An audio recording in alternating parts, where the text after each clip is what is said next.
श्रद्धेय छात्र छात्रीगण अध्यापक अध्यापिका आपण मैंने जो मैंने लेक्चर पोस्ट ओडिया अध्यापक प्रस्तुत होती पोस्ट ग्रेजुएट टीचर इन ओडिया प्रस्तुत होती आम सहित संश्लिष्ट होती समस्त को विद्याकर तरफ अभिनंदन ज्ञापन करुच्ची स्वागत करुच्ची आलोचना चक्र को।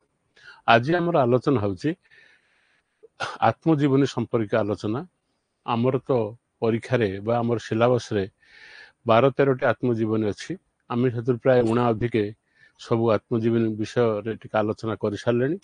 आज आम डॉक्टर कुंज बिहार दास आत्मजीवनी मो कहानी प्रश्न उत्तर कार्यक्रम करवा। आत्म कहानी की तो आत्मजीवनी की तो पूरापूरी टेक्सटुआल भाव में पढ़े हम ना, तेणु से संपर्क में एमती मल्टीपल चॉइस आलोचना करू करू जहाँ मोर दृष्टिगोचर हम जहाँ मो मन पड़ो आम कंटेंट भितर को नहीं जावा टिके एवं जेपरी भाव में आपर हृदबोध हम ता भितर को आपर प्रवेश करने को इच्छा हम से जथपर नास्ती उद्यम करिछि। आपण कही रखे जिते आत्मजीवनी आप पढ़ुंट से सब आत्मजीवनी ठार व्यतिक्रम हूँ कुंज बाबू आत्मजीवनी। डॉक्टर कुंज बिहारी दास होती ओडिशार कहीं भारत वर्षर जड़े विशिष्ट लोकगीतर संग्राहक, जड़े कवि, समालोचक, बहुदर्शी एवं जड़े अति उच्चकोटीर विद्वान। तांको मध्य लोकरत्न उपाधि भूषित करा जायछि। तेणु तांको आत्मजीवनी रे घटना तो रही, घटना रहा स्वाभाविक, किंतु से घटना सहित तत्कालीन समाजर स्थिति, लोकतुंडर भाषा, ढग ढमाड़ी एवं वचनिका एपरी भाव से खंजी देइछन जे आपण तांकर आत्मजीवनी पढ़िले से समय को आपन को फेरी जेबे। आमे जो सब कथा पढ़ुचे, काव्य कविता पढ़ुचे, पुराण पढ़ुचे, पुराण नहीं काव्य कविता पढ़ुचे, आत्मजीवनी पढ़ुचे, ये सब सचेतन प्रयास। शिक्षित व्यक्ति माने तांको जीवनर कथा को बा तांको जीवनर विशिष्ट कथा को जतेबेले रूप देइछंती सेतेबेले से हिचे आत्मजीवनी। तांको कथा को जदि अन्य जने के रूप देला से होची जीवन, ऑटोबायोग्राफी एंड बायोग्राफी। जितेबेले स्रष्टा निज जीवनर कथा को रूपायित करे सी हुए आत्मजीवनी। जितेबेले विशिष्ट स्रष्टांकर अन्य केही तांको जीवनर कहानी को रूपायन करे ताले सी होची जीवनी। आत्मजीवनी लिखला बेले आत्मजीवनी प्रस्तुत कला बेले जे स्रष्टा प्रस्तुत करते तांको आगे बहु सतर्कता बा बहु भाव सतर्क होगा पड़े, कारण तांको जीवनर कहानी को से किमिति परिवेषण करिवे एवं को भाषा रे परिवेषण करिवे एवं सेथिरे कौन सब रहिबो, तत्कालीन समाजर भाषा किमिति रहिबो, लोक जीवन, लोक वेद, लोक साहित्य, लोक संस्कृति ये सब किमिति प्रकाशित हो जदि आम देखा चाहिए से देखा आम कुंज बाबूंकर आत्मजीवन। सत्य जमी डॉक्टर कुंज बिहारी दास तांका आत्मजीवन लिखला बेले से समय को चली जाइछंती। जो समय से पाठ पढ़ुते सेतेबेले ग्रामगंडार अवस्था कौन, लोक मान तुंडे केमिति शिक्षार प्रसार केमिति होइतला, पाठपढ़ा केमिति होतला, जो बहु कुटुंबी सब थे से केमिति संपर्क थिला। तेणु संपर्क आउ से संपर्क भितर से समय सांस्कृतिक इतिहास मध्य तांको आत्मजीवन रे उपलब्ध, जहाँकि आपण अन्य जेते लोक मानकर आत्मजीवनी पढ़िबे। धरंतु साधनार पथे डॉक्टर हरिकृष्ण महतांकर पढ़िले, वैष्णव पाणीकर पढ़िले तांको आत्मजीवन पढ़िले, किंबा आपण पढ़िले बारबुला मोर बारबुला जीवन लक्ष्मीनारायण साहूकर पढ़िले, फतुरानंदर पढ़िले फुटा डंगार कहानी। एथिरे सब अच्छी कि मना करनी, एथिरे तांको जीवनर घटना सहित तत्कालीन समाजर परिवेशर तत्कालीन समाज और परिवेशर चित्र अच्छी। किंतु कुंज बिहारी दासंकर आत्मजीवन वैशिष्ट्य है जेपरी लोकतुंडर भाषा, लोक भाषा, गाँ गंडारे रहुतबा संपर्क, गाँ गंडार प्रकृत चित्र, धर कलिहुड़ी मार चित्रटे, ग्राम केमती सब सरल विश्वास ठाकुर विश्वास रखी जीवन कटई, किमिति पिता पुत्र संपर्क, ये सब विभिन्न घटना जहाँ आमर अतीत प्राय 50 वर्ष 100 वर्ष तले जहाँ सब घटी बर्तमान तो समाज विकसित हो गला। विकसितता को कहतु बा विपर्यस्त कहतु आम से अलग कथा, किंतु आमे बर्तमान से सब कथा लिखिले बाछी बाछी आम भाषा आम लिखुचे, किंतु भाषा परिवर्तनशील। से समय लोक मैंने जमी कथित भाषा कथबार्ता होते सी भाषा लिखा हूँ कष्ट कथा। कुंज बाबू से दिगरे प्रसिद्धि अर्जन कर आत्मकाणी अत्यंत सुखपाठ्य, ଥରେ ଆପଣ ପଢ଼ିଲେ ଶେଷ ନ କଲା ପର୍ଯ୍ୟନ୍ତ ସେଥିରୁ ଆପଣ ନିଜକୁ ନିବୃତ୍ତ କରିପାରିବେ ନାହିଁ। ସେଥିରେ ତାଙ୍କ ସଂଘର୍ଷ, ତାଙ୍କ ପାରିବାରିକ ସଂଘର୍ଷ, ପାରିବାରିକ ସ୍ଥିତି, ସେ ସମୟର ଚିତ୍ର, ଗାଁ ଗଣ୍ଡାର ଚିତ୍ର, ଲୋକତୁଣ୍ଡର ଭାଷା, ଢଗ ଢମାଳି ଏବଂ ତାଙ୍କର ଯେଉଁ ସଂଘର୍ଷମୟ ଜୀବନ। ଓଡ଼ିଆ ସାହିତ୍ୟରେ ସେ ସଂସ୍କୃତ ସାହିତ୍ୟରେ ବି MA ପଢ଼ିଛନ୍ତି, ଓଡ଼ିଆ ସାହିତ୍ୟରେ ସେ MA କରିଛନ୍ତି, ଶାନ୍ତିନିକେତନ ପ୍ରଫେସର ହେଇଛନ୍ତି, ଅତ୍ୟନ୍ତ ଯୋଗ୍ୟ ଲୋକ। ସେ କେମିତି ମଧ୍ୟ ବିଭିନ୍ନ ପ୍ରକାର ଯେଉଁ ପ୍ରଫେସନାଲ ହାଜାର୍ଡସ୍ ଅଛି, ଯେତେବେଳେ ଜଣେ ପ୍ରତିଭାଶାଳୀ ବ୍ୟକ୍ତି ଉପରକୁ ଉଠେ, ତା ନିଜ ଜୀବନର କଥା କୁହେ, ବହୁ ଲୋକ ତାର ବିରୋଧାଚରଣ କରିଥାନ୍ତି ଏବଂ ତା ଭିତରେ ସେ କେମିତି ସଂଘର୍ଷ କରି ଉପରକୁ ଉଠେ ତାର ଚିତ୍ର ମଧ୍ୟ ସେ ଦେଇଛନ୍ତି। ତେଣୁ ଇଏ ଆତ୍ମଜୀବନୀ, ଆତ୍ମକାହାଣୀଟି ଅତ୍ୟନ୍ତ ସୁଖ ପ୍ରଦାନ କରିବ। ଆପଣଙ୍କୁ ପଢ଼ିଲେ ଆପଣଙ୍କୁ କହିବେ ବହିଟି ଶେଷ ନ କଲେ ମୁଁ ରହିବିନି। ଯେମିତି ଆପଣଙ୍କୁ ପଢ଼ିଲେ ଆପଣ ଚାଲିଯିବେ, ମୁଁ ଯେମିତି ଚାଲିଯାଉଛି 50 ବର୍ଷ ତଳକୁ, 100 ବର୍ଷ ତଳକୁ, ହୁଏତ ଆପଣଙ୍କୁ ଗଲେ ଅନୁଭବ ନ ହେଇପାରେ, କିନ୍ତୁ ଆମକୁ ସବୁ ପଢ଼ିଲା ବେଳେ ଦେଖୁ ଯେମିତି ଆମ ଜୀବନର କଥା, ଆମ ସମୟର କଥା, ଆମ ଲୋକମାନେ ସେତେବେଳେ କୋଉ ଭାଷାରେ ବ୍ୟବହାର କରୁଥିଲେ, କେମିତି ଢଗ ଢମାଳି ସବୁ ଥିଲା, କଥାରେ ତାକୁ ସବୁ ମେଲି ଦେଉଥିଲେ, ଏସବୁର ଚିତ୍ର ମଧ୍ୟ ଆମେ ଦେଖିବାକୁ ପାଇବା। ତେଣୁ ଏହାର ସାଂସ୍କୃତିକ ମୂଲ୍ୟ ଅଛି, ଐତିହାସିକ ମୂଲ୍ୟ ଅଛି, ଭାଷାତାତ୍ତ୍ୱିକ ମୂଲ୍ୟ ଅଛି ଏବଂ ତାର ଗୋଟେ ସର୍ବକାଳୀନ ଆବେଦନ ଅଛି। ଏତେ ସୂକ୍ଷ୍ମ ଭାବରେ ନିଜ ଜୀବନ ଏବଂ ସେ ଦେଖିଥିବା ଲୋକମାନଙ୍କର ସେ ସୁନ୍ଦର ଚିତ୍ରଣ ସେ କରିଛନ୍ତି, ଅନ୍ୟମାନେ ସେମିତି କରିନାହାନ୍ତି। ଧରନ୍ତୁ ଫକୀରମୋହନଙ୍କର ଆପଣ ପଢ଼ିବେ ଆତ୍ମଜୀବନୀ, ସେଥିରେ ଆପଣ କ'ଣ ଦେଖିବେ? ମାଇନ୍ୟୁଟ୍ ଅବଜରଭେସନ। ଧର ଗୋଟେ ଚଢ଼େଇ ଉଡ଼ି ଯାଉଛି, ସେ କ'ଣ କରିବ? ତାକୁ ଆମେ କହୁଛେ ବିହଙ୍ଗମ ଦୃଷ୍ଟି। ସେ କ'ଣ କରିବ? ଉଡ଼ିଗଲା, ଯାହା ତା ଆଖିରେ ପଡ଼ିଲା। କିନ୍ତୁ ଜଣେ ଯଦି ତନ୍ନ କରି ଦେଖିବ, ସୂକ୍ଷ୍ମ ବିଶ୍ଳେଷଣ ମାନବ ଚରିତ୍ରର, ସେ ସମୟର ଜ୍ଞାତି କୁଟୁମ୍ବ ପରିଜନ ମାନଙ୍କର ସେ ସମୟ କଥା ମଧ୍ୟ ଦେଖିବ, ତାହେଲେ ମୋର ବିଚାରରେ ମୋ କାହାଣୀ ହେଉଛି ପ୍ରାୟ 50 ବର୍ଷର 100 ବର୍ଷର ତତ୍କାଳୀନ ସମାଜର ଏକ ନିଖୁଣ ଚିତ୍ର ଏବଂ ତାକୁ ଅତ୍ୟନ୍ତ ସୁନ୍ଦର ଭାବରେ, ବିଶ୍ୱସ୍ତ ଭାବରେ ତାକୁ କୁଞ୍ଜବାବୁ ରୂପାୟିତ କରିଛନ୍ତି।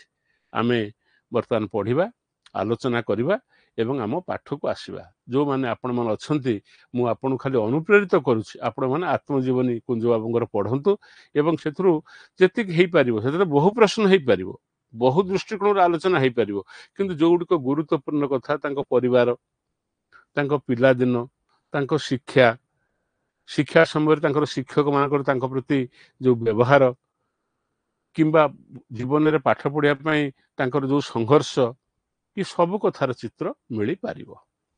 ଯିବା, ଆମେ ଦେଖିବା ଡକ୍ଟର କୁଞ୍ଜ ବିହାର ଦାସ ତାଙ୍କ ଆତ୍ମଜୀବନୀର ନାମ କ'ଣ ରଖିଥିଲେ? ଏଟା ହଉଛି ସାଧନାର ପଥେ, ମୋ ବାରବୁଲା ଜୀବନ, ମୋ କାହାଣୀ, ମୋ ସମୟର ଓଡ଼ିଶା। ବେଳେ ବେଳେ ପରୀକ୍ଷକ କ'ଣ କରୁଛନ୍ତି, ଆପଣ ଦେଖିବେ ବର୍ଷକ ତଳେ ଗୋଟିଏ ପ୍ରଶ୍ନଟିଏ ପଡ଼ିଛି, କୁଞ୍ଜବାବୁଙ୍କର ଆତ୍ମଜୀବନୀ ଆରମ୍ଭ କଲା ମାନେ ସେଥିରେ ଗୋଟେ କୋଟେସନଟେ ପ୍ରଥମେ ଅଛି। ସେ କୋଟେସନଟି ହେଉଛି କ'ଣ ନା, ଯାହାର କିଙ୍ଗ ସାଇଜ ଇଗୋ ନଥିବ, ରାଜକୀୟ ଅହଙ୍କାର ଯାହାର ନଥିବ, ସେ ତାର ଆତ୍ମଜୀବନୀ ଲେଖିପାରିବ ନାହିଁ।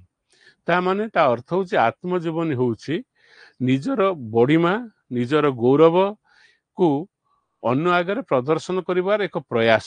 ଏଭଳିଆ ଗୋଟେ କୋଟେସନଟେ ଅଛି, କୁଞ୍ଜବାବୁ ଦେଇଛନ୍ତି। 2 ବର୍ଷ ତଳେ ପରୀକ୍ଷାରେ ପଡ଼ିଲା, ଏଇ କୋଟେସନଟା କାହାର ଆତ୍ମଜୀବନରେ ଅଛି। 5-7ଟା ଆତ୍ମଜୀବନୀ ଦେଇଦେଲା, ଗୋଟାଏ ସେଣ୍ଟେନ୍ସ ସେ ପକେଇଦେଲା। ତେଣୁ ବେଳେବେଳେ ପରୀକ୍ଷକ ମୂଳରୁ ପ୍ରଶ୍ନ ପଚାରିଦେବ, ମଝିରୁ ପଚାରିଦେବ, ଶେଷ ଆଡ଼କୁ ପଚାରିଦେବ। ତେଣୁ ଆମ ପ୍ରଶ୍ନ ହେଲା, ସେଥିପାଇଁ ଆମେ ଟିକେ ସତର୍କ ହେଇଛେ। ପ୍ରଥମ ଅଧ୍ୟାୟରେ ଯେମିତି ଗୋଟେ ଲୋକ ଖେଳେଇକି ଦେଖନ୍ତି, ପ୍ରଥମେ ତ ତାଙ୍କୁ ପଢ଼ିବେ, କାଳେ ପ୍ରଶ୍ନ ହେଇଯିବ, ମୁଁ ସେମିତି କରିଛି। କୁଞ୍ଜ ବିହାର ଦାସ ତାଙ୍କ ଆତ୍ମଜୀବନୀର ନାମ କ'ଣ ରଖିଥିଲେ? ଗୋଟିଏ ହେଲା ସାଧନାର ପଥେ, ମୋ ବାରବୁଲା ଜୀବନ, ମୋ କାହାଣୀ, ମୋ ସମୟର ଓଡ଼ିଶା। ଇଏ ସବୁ ଗୁଡ଼ିକ ଆମର କୋର୍ସରେ ଅଛି। ଯେଉଁମାନେ ଲେକ୍ଚର ପାଇଁ ପ୍ରସ୍ତୁତ ହେଉଛନ୍ତି, ଆତ୍ମଜୀବନୀ ଯେଉଁ 10-12ଟି ଆତ୍ମଜୀବନୀ ଅଛି, ସେଗୁଡ଼ିକ ତା ଭିତରେ ଅଛି। ଏଇ ସେଇ ଆତ୍ମଜୀବନୀ ନାଁ ସବୁ, ଯେଟା ସାଧନାର ପଥେ। ଆକୁ ଦେଇଛି ମୁଁ କାହିଁକି ନା, ଆମର ଆଲୋଚନା ହେଇଯିବ। ଆମେ ଆର ମଲ୍ଟିପଲ ଚଏସ୍ ଆଲୋଚନା କଲାବେଳେ କୁଞ୍ଜବାବୁଙ୍କ କଥା ତ ଆଲୋଚନା କରିବା, ଟିକେ ଟିକେ ମଧ୍ୟ ଅନ୍ୟମାନଙ୍କର କଥା ମଧ୍ୟ ଆମେ ଆଲୋଚନା କରିଦେଇ ପାରିବା। ଡକ୍ଟର କୁଞ୍ଜ ବିହାର ଦାସ ହେଉଛି ତାଲବେଶ ହବ, ସେ ଦନ୍ତେଶ ଲେଖୁନଥିଲେ, ତାଲବେଶ ଲେଖୁଥିଲେ। ତାଙ୍କ ଆତ୍ମଜୀବନୀର ନାମ କ'ଣ ରଖିଥିଲେ? ଗୋଟେ ହେଲା ସାଧନାର ପଥେ, ମୋ ବାରବୁଲା ଜୀବନ, ମୋ କାହାଣୀ, ମୋ ସମୟର ଓଡ଼ିଶା। ତାଙ୍କର ଆତ୍ମଜୀବନୀର ନାଁ ହେଉଛି ମୋ କାହାଣୀ। ଅପସନ୍ ସିଟା ହେଉଛି କରେକ୍ଟ। ତେବେ ମୁଁ ଏଠି ଖାଲି କହିଦିଏ, ସାଧନାର ପଥ ହେଉଛି ଡକ୍ଟର ହରେକୃଷ୍ଣ ମୋ ତାଙ୍କର ଆତ୍ମଜୀବନୀ ପ୍ରଜାତନ୍ତ୍ର ପ୍ରଚାର ସମିତିକୁ ପ୍ରକାଶ କରିଛି, 2 ଖଣ୍ଡରେ ପ୍ରକାଶିତ। ମୋ ବାରବୁଲା ଜୀବନ ହେଉଛି ଲକ୍ଷ୍ମୀନାରାୟଣ ସାହୁଙ୍କର। ମୋ କାହାଣୀ ହେଉଛି ଡକ୍ଟର କୁଞ୍ଜ ବିହାରୀ ଦାସଙ୍କର। ମୋ ସମୟରେ ଓଡ଼ିଶା ହେଉଛି କୃଷ୍ଣଚନ୍ଦ୍ର ପାଣିଗ୍ରାହୀଙ୍କର। ଏସବୁ ଆମର ଟେଷ୍ଟରେ ଅଛି, ଆମେ ତାକୁ ଆର ବର୍ଷ ପଢ଼େଇଛେ, ପିଡିଏଫରେ ପଢ଼େଇଲେ ଆପଣଙ୍କ ପାଖକୁ ଚାଲିଯିବ। ଯେଉଁଗୁଡ଼ାକ ଆର ବର୍ଷ ନ ହେଇଥିଲା ତାକୁ ମୁଁ କରଉଛି ଯତ୍ପର ଆସି ଚେଷ୍ଟା କରିବି, କାହିଁକିନା ଏତେ ବଡ଼ା ବହିଟାଏ, ସେ ବହିକି ପଢ଼ିଲେ ସିନା ଆପଣ ମଲ୍ଟିପଲ୍ ଚଏସ୍ କରିପାରିବେ। ବହି ପଢ଼ିବାକୁ ଗୋଟେ ଗୋଟେ ପ୍ରଶ୍ନ 100ଟି ପ୍ରଶ୍ନ କି 40ଟି ପ୍ରଶ୍ନ କରିବାକୁ 3-4 ଘଣ୍ଟା ଲାଗୁଛି, କାରଣ ଏ ତ ଆଉ ଟେଷ୍ଟ ପେପର କୋଉଠି ନାହିଁ, ଗ୍ରାମାର କୋଉଠି ନାହିଁ, ଏଟା ଠିକ୍ କି ସେଟା ଠିକ୍ କରିଦେବ। ନିଜେ ପଢ଼ିବ, ପ୍ରଶ୍ନ ତିଆରି କରିବ, ଅପସନ୍ ତମେ ଖୋଜିକି ବାହାର କରିବ, ତାପରେ ଗୋଟିଏ ମଲ୍ଟିପଲ୍ କୋଶ୍ଚିନ୍ଟିଏ ହେବ, ମଲ୍ଟିପଲ୍ ଚଏସ୍ର ଗୋଟିଏ କୋଶ୍ଚିନ୍ ହେବ। ହେଲା, ସାଧନାର ପଥ ଦେଇଛି ମୋ ବାରବୁଲା ଜୀବନ, ମୋ କାହାଣୀ, ମୋ ସମୟର ଓଡ଼ିଶା। ଆମେ ତାହେଲେ ଦେଖିଲେ ତାଙ୍କର ଆତ୍ମଜୀବନ ନାଁ ହେଉଛି ମୋ କାହାଣୀ। ମୋ ସମୟର ଓଡ଼ିଶା ହେଉଛି କାହାର ନା କୃଷ୍ଣଚନ୍ଦ୍ର ପାଣିଗ୍ରାହୀଙ୍କର। ମୋ ବାରବୁଲା ଜୀବନ କାହାର, ଲକ୍ଷ୍ମୀନାରାୟଣ ସାହୁଙ୍କର। ସାଧନାର ପଥେ କାହାର, ଡକ୍ଟର ହରେକୃଷ୍ଣ ମହତାବଙ୍କ। ଇଏ ସବୁ ଆତ୍ମଜୀବନୀ ଆମର ସିଲାବସରେ ଅଛି। ଦ୍ୱିତୀୟ ପ୍ରଶ୍ନଟିକୁ ଆମେ ଯିବା। କୁଞ୍ଜ ବିହାରୀ ଦାସ ତାଙ୍କ ଆତ୍ମଜୀବନୀକୁ କେତେ ଅଧ୍ୟାୟରେ ବିଭକ୍ତ କରିଛନ୍ତି? ଇଏ ବି ଗୋଟେ ପ୍ରଶ୍ନ ପଡ଼ିଯାଉଛି, କେତେ ଅଧ୍ୟାୟରେ ବିଭକ୍ତ କରିଛନ୍ତି? ଗୋଟେ ପ୍ଲାନିଂ ତ ହବ, ଏବଂ ଯୋଉ ପ୍ଲାନିଂ ହବ, ଯୋଉ ପରିଚ୍ଛଦ ହବ, ସବୁ ଅଧ୍ୟାୟ ସବୁ ହବ, ତାର ମଧ୍ୟ ସୁନ୍ଦର ନାମକରଣ ଅଛି। କୋଉଠି ମଧ୍ୟାହ୍ନ, କୋଉଠି ସକାଳ, କୋଉଠି ଅପରାହ୍ନ, ଏମିତି ବିଭିନ୍ନ କୌଶଳରେ ତାକୁ ସବୁ କରିଥାନ୍ତି। ତେଣୁ ଏଠି ପ୍ରଶ୍ନ ଆସିଲା ଯେ କେତେ ଅଧ୍ୟାୟରେ ତାକୁ ବିଭକ୍ତ କରିଛନ୍ତି? 3, 4, 5, 6। ଆଚ୍ଛା, ତାକୁ ବିଭକ୍ତ କରିଛନ୍ତି କେତେ? ଅପସନ୍ ଏ ଅଛି 3ଟି ଅଧ୍ୟାୟ ନୁହେଁ, ମୁଁ କାଟି ଦଉଛି, 4ଟି ନୁହେଁ। ସିଟି ହେଉଛି 5, ଡିଟି ନୁହେଁ, ତା ମାନେ ସିଟି ହେଉଛି କରେକ୍ଟ। ଏଇଠି ମନେ ରଖେ, ଏଇ ଯୋଉ ଅଧ୍ୟାୟ ଆମେ ବିଭକ୍ତ କରିଛେ ସେଥିରେ ସେ ପରିଶିଷ୍ଟ ତାକୁ ଶେଷରେ ଯୋଡ଼ନ୍ତି, ତାକୁ ମଧ୍ୟ ଗୋଟେ ଅଧ୍ୟାୟ କରି ନେଇଛନ୍ତି। ତାଙ୍କ ଡାଏରୀର କିଛି ଅଂଶ, ତାଙ୍କ ସମ୍ପର୍କରେ ବିଭିନ୍ନ ଲୋକ ଦେଇଥିବା ମନ୍ତବ୍ୟ, ତାକୁ ମଧ୍ୟ ସେ ସେଥିରେ ଯୋଡ଼ିଛନ୍ତି। ତେଣୁ ତାକୁ ନ ଯୋଡ଼ିଲେ ହବ 4, ତାକୁ ଯୋଡ଼ିଲେ ହବ 5। ଯେହେତୁ ସିଏ ତାକୁ 5 ଭାଗରେ ବିଭକ୍ତ କରିଛନ୍ତି, ମୁଁ ତାକୁ ମଧ୍ୟ 5 ଭାଗରେ ବିଭକ୍ତ କରିକି ଆପଣମାନଙ୍କ ଆଗରେ 5ଟି ଭାଗରେ ସେ ବିଭକ୍ତ କରିଛନ୍ତି ବୋଲି କହିଲେ। ଆଚ୍ଛା, ତୃତୀୟ ପ୍ରଶ୍ନକୁ ଦେଖିବା। ଆଉ ଗୋଟେ ପ୍ରଶ୍ନ, no one without a king size ego can, no one without a king size ego can write an autobiography, अर्थात राज अहंकृत अहंकार बिना केही आत्मचरित लिखि न पारे। ए उक्तिटी आत्मजीवनीर प्रथम पृष्ठार प्रथम धाड़ी किए उद्धृत करिसेंती? ये गोटे क्वेश्चन टे पड़ीथिला, परीक्षक वर्षक तले एभळा गोटे क्वेश्चन पचार देइथिले, no one without a king size ego can write an autobiography, अर्थात राज अहंकृत बा राजकीय अहंकार बिना केही आत्मचरित लिखि न पारे। ता माने जो माने आत्मचरित लिखिसेंती, काई लिखिसेंती? बहुत कथा अछि। निजको निर्दोष प्रमाणित करिया पई, किंबा निज जीवनर प्रकृत भल मंद कथा को समस्त आगे उपस्थापित करने आत्मजीवनी लिखा जाए। बहु कारण अच्छी, किए प्रसिद्धि पाई लिखे, किए जड़े विशिष्ट लोक ता जीवन कथा को लिखिले काले परवर्ती पीढ़ी लोक मैंने द्वारा अनुप्राणित हे, अनुप्रेरित हे, से लिखे। किए निजर भूल बुझाणा हो समाज रे, निजर जुक्ति बल सी केमती ठीक ताकू देखा लिखे। बहु कारण अच्छी। तेज आत्मजीवनी सब गोटे गोटे आत्मजीवनी को गोटे कालखंड लिखाई किसी आत्मजीवन जब आप मिसई देवे, सी गोटे समय इतिहास हो। तेणु एठी से प्रश्न है, ये गोटे कोटेशन बईटा खोलिला मात्रे, मो कहानी को खोलिला मात्रे ये कोटेशन टे अच्छी, प्रथम धाड़ी अच्छी, no one without a king size ego can write an autobiography, अर्थात राज अहंकृत अहंकार बिना केही आत्मचरित लिखि न पारे। ये उक्तिटी आत्मजीवन प्रथम पृष्ठार प्रथम धाड़ी किए उद्धृत करिसेंती? हरेकृष्ण महताब करनाहांती। ऑप्शन डी टी मु काटिदेली। करनाहांती कृष्णचंद्र पाणिग्राही, मु काटिदेली। तांकर मो समय ओडिशा को देखिले, मो समय ओडिशा को जदि देखिबो याको से पाइबनी। लक्ष्मीनारायण साहू मध्य करनाहांती, किए ନା କୁଞ୍ଜ ବିହାରୀ ଦାସ। ଡକ୍ଟର କୁଞ୍ଜ ବିହାରୀ ଦାସଙ୍କର ଯୋଉ ଆତ୍ମଜୀବନୀ ଆଜି ଆମେ ଆଲୋଚନା କରୁଛେ ମୋ କାହାଣୀ ବୋଲି, ସେ ମୋ କାହାଣୀ ବହିଟିକୁ ଖୋଲିଦେଲେ ବର୍ତ୍ତମାନ ତ ବହୁତ ଦିନ ତଳେ ସେ ପ୍ରିଣ୍ଟ ହେଇଥିଲା, ବର୍ତ୍ତମାନ ସେ ବୋଧେ ମିଳୁଛି କି ନାହିଁ ମୁଁ ଜାଣେ ନା, କିନ୍ତୁ ମିଳୁଥିବ, ବେଶୀ ଦାମ ଅବଶ୍ୟ ହେଇଥିବ, ଖୋଲିଦେଲେ ଏଇଟା ମିଳିବ। କୁଞ୍ଜ ବିହାରୀ ଦାସ ତାଙ୍କର ଯୋଉ ଆତ୍ମଜୀବନୀ ଲେଖିଛନ୍ତି ମୋ କାହାଣୀ, ତାର ପ୍ରଥମ ପୃଷ୍ଠାର ପ୍ରଥମ ଧାଡିରେ ଏଇ କୋଟେସନଟି ଅଛି। ୟାକୁ କିଏ କହିଛି ତା ନାଁ ନାହିଁ, ଖାଲି ଅଛି ଜଣେ ବିଶିଷ୍ଟ ସମାଲୋଚକଙ୍କ ମତରେ no one without a king size ego can write an autobiography, ଅର୍ଥାତ୍ ରାଜ ଅହଂକୃତ ଅହଙ୍କାର ବିନା କେହି ଆତ୍ମଚରିତ ଲେଖି ନପାରେ, ଏ ଉକ୍ତିଟି ଅଛି। ତାକୁ ସେ ଉଦ୍ଧୃତ କରିଛନ୍ତି ତାଙ୍କ ଲେଖାର ପ୍ରଥମ ଆତ୍ମଜୀବନୀ ଯୋଉ ମୋ କାହାଣୀର ଯୋଉ ପ୍ରଥମ ଧାଡି ପୃଷ୍ଠା ନେଉଟେଲେ ଏ କୋଟେସନଟି ଆପଣ ପାଇବେ। 2 ବର୍ଷ ତଳେ ପରୀକ୍ଷାରେ ପଡିଥିଲା, ଏକ୍ଜାକ୍ଟ ଏଇ କୋଟେସନଟିକୁ ପଚାରି ଦେଇକି ଲେଖିକି ତା ତଳେ ସବୁ ସେ କିଏ ଲେଖିଛି, କୁଞ୍ଜ ବିହାରୀ ଦାସ, ହରେକୃଷ୍ଣ ମହତାବ, ଏମିତି ସବୁ ଯୋଉମାନେ ଆତ୍ମଜୀବନୀକାର ତାଙ୍କ ନାଁ ଦେଇଥିଲା, ଏବଂ ପିଲା ଯଦି ତାକୁ ଭଲ କି ପଢିଥିବ ତାହେଲେ ସେ ଠିକ ଚିହ୍ନ ମାରିଦେବ କାହାକୁ ନା କୁଞ୍ଜ ବିହାରୀ ଦାସଙ୍କୁ। କୁଞ୍ଜ ବିହାରୀ ଦାସଙ୍କର ଆତ୍ମଜୀବନୀର ପ୍ରଥମ ଧାଡି ହଉଛି ଏଇଟା, no one without a king size ego can write an autobiography। ଆଚ୍ଛା, ତା ପରବର୍ତ୍ତୀ ପ୍ରଶ୍ନକୁ ଯିବା ଆମେ। କେତେ ମସିହାରେ ମୋ ଜୀବନର ଗୋଟିଏ ଅଧ୍ୟାୟ ଶୀର୍ଷକରେ ଆତ୍ମଜୀବନୀ ଚରିତ ଲେଖା ଉଝେଇ ଦେଇଥିଲେ ବୋଲି କୁଞ୍ଜ ବିହାରୀ କହିଛନ୍ତି। ତାମାନେ ଯୋଉ ଆତ୍ମଜୀବନୀ ଲେଖା ହେଲା ତାଙ୍କୁ ତ ଗୋଟେ କିଏ ଅନୁପ୍ରେରିତ କରିଥିବ, କିଏ ତାଙ୍କ ପାଖକୁ ଯାଇଥିବ, କିଏ କହିଥିବ ସାର୍ ଆପଣ ଜଣେ ବିଶିଷ୍ଟ ବ୍ୟକ୍ତି, ଆଉ ଆପଣ ଶେଷ ଅବସ୍ଥାରେ ପୂର୍ବରୁ ଆପଣଙ୍କର ଜୀବନର କାହାଣୀ, ଆପଣଙ୍କ ସଂଗ୍ରାମର ଇତିହାସ, ଆପଣଙ୍କ ସମୟରେ ଯୋଉ ଯାହା ସବୁ ଘଟୁଥିଲା ତାକୁ ସବୁ ଆପଣ ଟିକେ ଲିପିବଦ୍ଧ କରନ୍ତୁ, ଯାହାଦ୍ୱାରା ପର ପିଢି ସେଥିରେ ଅନୁପ୍ରାଣିତ ହେବେ। ସେଥିପାଇଁ ତାଙ୍କର ଯୋଉ ଆତ୍ମଜୀବନୀ ଲେଖା ଏକା ଦିନରେ ନୁହେଁ, ହଠାତ୍ ନୁହେଁ, ସିଏ ଆଗରୁ ଗୋଟେ ଅଧ୍ୟାୟ ଲେଖିକି ତାକୁ ବୁଝେଇ ଦେଇଥିଲେ ଯେ ଗୋଟେ ଅଧ୍ୟାୟ ଲେଖିଦେଲେ କିଏ କହିଲା, ତାପରେ ତାଙ୍କର ମନ ନଥିଲା ଆଉ। ସେମିତି କହୁଛନ୍ତି କେତେ ମସିହା ଦେଇଛି ନା 1980। କେଉଁ କେତେ ମସିହାରେ ମୋ ଜୀବନର ଗୋଟିଏ ଅଧ୍ୟାୟ ଶୀର୍ଷକରେ ଆତ୍ମଜୀବନୀ ଚରିତ ଲେଖା ଉଜେଇ ଦେଇଥିଲେ ବୋଲି କୁଞ୍ଜ ବିହାରୀ କହିଛନ୍ତି। ତାମାନେ ସେ ଆତ୍ମଜୀବନୀ ଚରିତ ଲେଖିବାକୁ ନିଜେ ଚେଷ୍ଟା କରିଥିଲେ, ଗୋଟିଏ ଅଧ୍ୟାୟ ଲେଖିଛନ୍ତି, ତାପରେ ତାକୁ ଉଝେଇ ଦେଲେ। ଉଝେଇ ଦେବା ଅର୍ଥ କଣ? ଆମେ ଠାକୁର ପୂଜା କରୁ, ଠାକୁରଙ୍କର ଯୋଉଠି ଠାକୁର ସବୁ ବସନ୍ତି, ଯୋଉଠି ସବୁ ହେଇଥାଏ ଷ୍ଟ୍ରକ୍ଚରଟା ହେଇଥାଏ, ତାକୁ ମାନେ ଯୋଉ ମାନେ ବଢେଇ ଯୋଉ କାଠରେ ତିଆରି କରିଥାଏ, ଯେମିତି 10 ବର୍ଷ 12 ବର୍ଷ ଠାକୁରଙ୍କୁ ସେଥିରେ କରିସାରିଲା ପରେ ଆମେ ତାକୁ ପାଣିରେ ଭସେଇ ଦଉ। ଉଝେଇ ଦେବା ଅର୍ଥ ଯା ସରିଗଲା ମୋ କାମ। ତାମାନେ ଗୋଟିଏ ଅଧ୍ୟାୟ ଲେଖିଦେଇ ସାରିଲା ପରେ ସେ ସ୍ଥିର କଥା ନାଇଁ ଏଥିରେ ମୁଁ ଆଉ ପଶିବିନି, ୟାକୁ ତାକୁ ଉଝେଇ ଦେଇଥିଲେ, ମାନେ ତାକୁ ପୁରାପୁରି ସେ କଥା ମନରୁ ସେ ପୁରାପୁରି ପୋଛି ଦେଇଥିଲେ। ଏଇ ସେନ୍ସରେ କେତେ ମସିହାରେ ନା 1950, 1855 ତ ନୁହେଁ, 1965 ନୁହେଁ, 1960 ମସିହାରେ ସେ ଗୋଟେ ଅଧ୍ୟାୟ, କେତେ ମସିହାରେ ମୋ ଜୀବନର ଗୋଟିଏ ଅଧ୍ୟାୟ ଶୀର୍ଷକରେ ଆତ୍ମଜୀବନୀ ଚରିତ ଲେଖା ଉଝେଇ ଦେଇଥିଲେ। ଗୋଟିଏ ଅଧ୍ୟାୟ ଲେଖିକି ବନ୍ଦ କରିଦେଇଥିଲେ, ଉଝେଇ ଦେଇଥିଲେ, ଯା ମୁଁ ଏଥିରେ ଆଉ ପଶିବିନି କି ଲେଖିବିନି।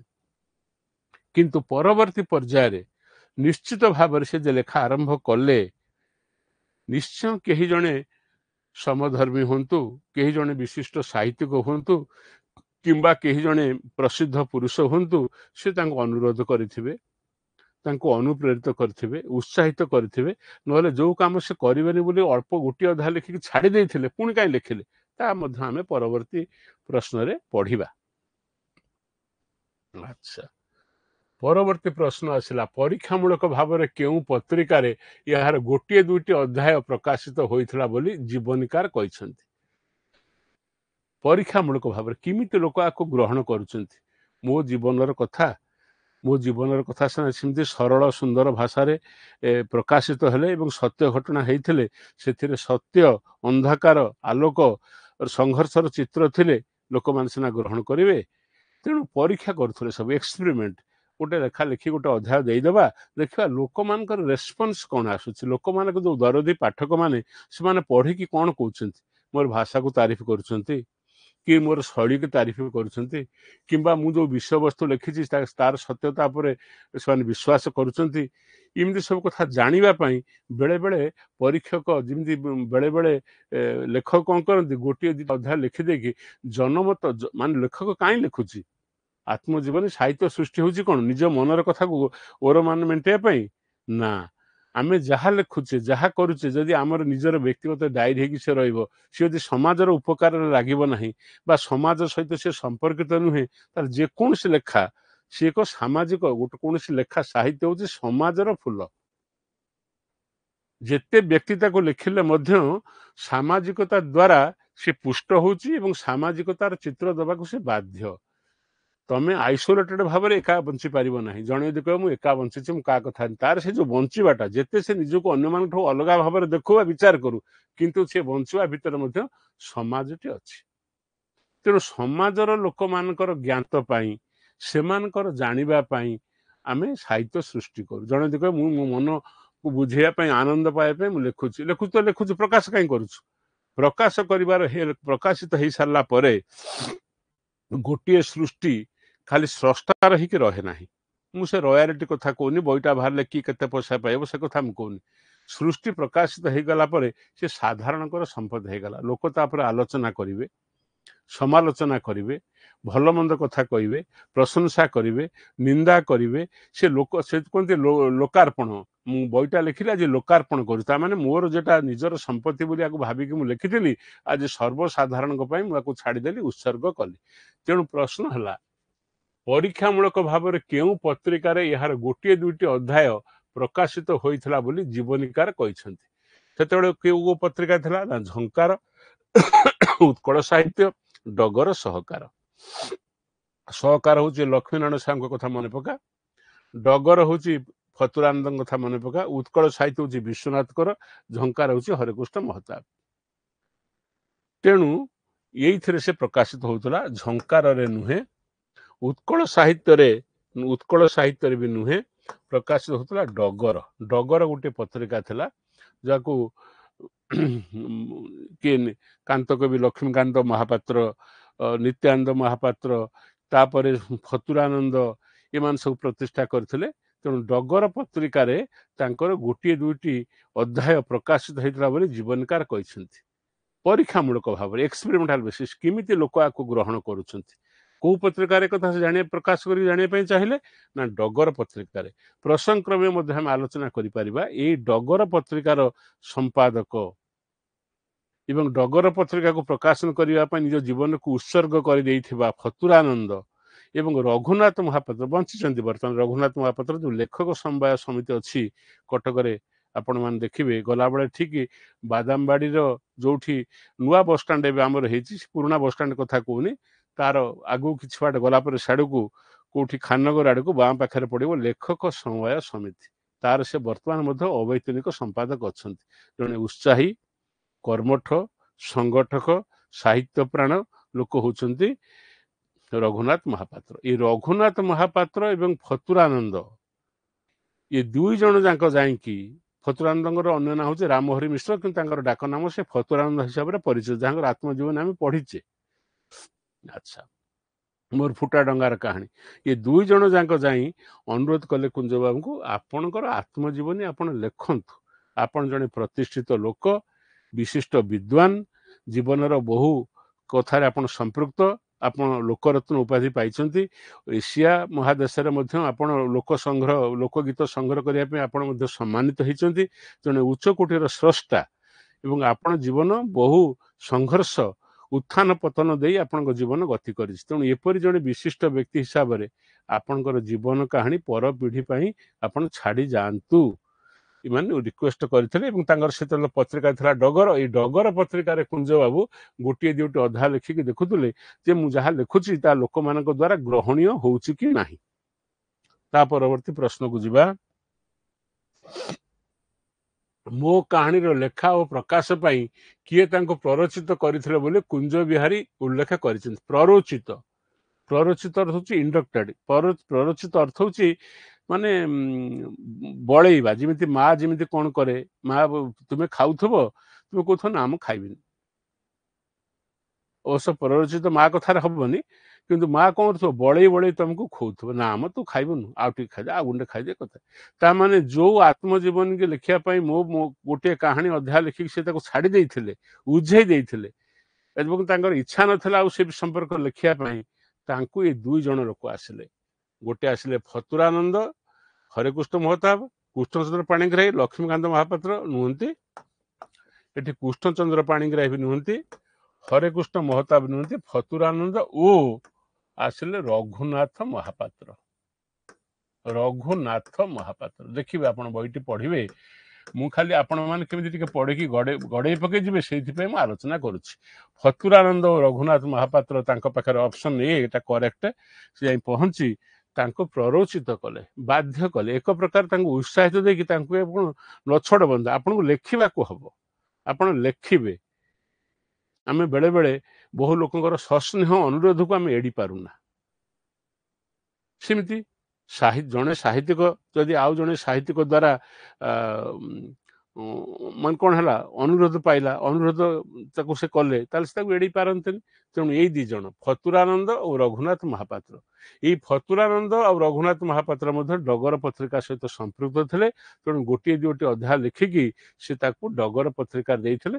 ଏଟା ଟେଷ୍ଟିଂ ମାନେ ଜଣା, ମୁଁ ଯୋଉ ଲେଖୁଛି କେତେ ଦୂର ଗ୍ରହଣୀୟ, ଲୋକମାନେ କେତେ ଗ୍ରହଣ କରୁଛନ୍ତି, ପାଠକମାନଙ୍କ ଉପରେ କି ପାଠକମାନେ ଆକୁ ଆନନ୍ଦରେ ପଢୁଛନ୍ତି, ନା ପାଠକମାନଙ୍କ ମୋ ଲେଖା ପଢିକି ସେମାନେ ପ୍ରକୃତରେ ଟିକେ ଖୁସି ହଉଛନ୍ତି, ନା କ'ଣ, ଆକୁ ଜାଣିବା ପାଇଁ କରିଥିଲେ। ତାଙ୍କୁ ସେଠି ପ୍ରରୋଚିତ କରିଥିଲେ, ଅନୁପ୍ରେରିତ କରିଥିଲେ କିଏ, ନା ଫତୁରାନନ୍ଦ ଓ ରଘୁନାଥ ମହାପାତ୍ର। ଫତୁରାନନ୍ଦ ଗଲେଣି, ରଘୁନାଥ ବାବୁ ଏପର୍ଯ୍ୟନ୍ତ ଅଛନ୍ତି। କୁଞ୍ଜ ବିହାରୀ ତାଙ୍କ ଆତ୍ମଜୀବନୀକୁ କାହା ହାତରେ ଟେକି ଦେଇଥିଲେ, ଟେକି ଉତ୍ସର୍ଗ କରିଥିଲେ ବୋଲି କବି କହିଛନ୍ତି? ଫତୁରାନନ୍ଦ, ହରେକୃଷ୍ଣ ମହତାବ, ତାଙ୍କ ଭାଇ ଉଦୟନାଥ ଦାସଙ୍କୁ, ଏବଂ କାହାରିକୁ ନୁହେଁ।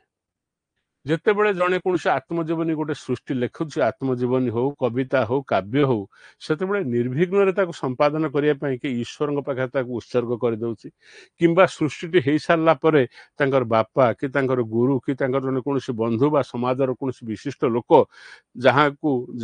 ଯାହାଙ୍କର ବ୍ୟବହାର ଆଚାର ତାଙ୍କ ହୃଦୟରେ ଛାପ ଦେଇଯାଇଛି, ସେ ତାକୁ ବି ଉତ୍ସର୍ଗ କରନ୍ତି ଟିକେ। ସିଏ ଫତୁରାନନ୍ଦଙ୍କୁ କରିଥିଲେ ତ, ପୁରାନନ୍ଦ ନୁହେଁ, ଫତୁରାନନ୍ଦ ଏଇଟା ହବ। ଫତୁରାନନ୍ଦ, ହରେକୃଷ୍ଣ ମହତାବ, ତାଙ୍କ ଭାଇ ଉଦୟନାଥ ଦାସଙ୍କୁ କାହାରିକୁ ନୁହେଁ। କାହାରିକୁ ନୁହେଁକୁ ମୁଁ କାଟିଦେଲି।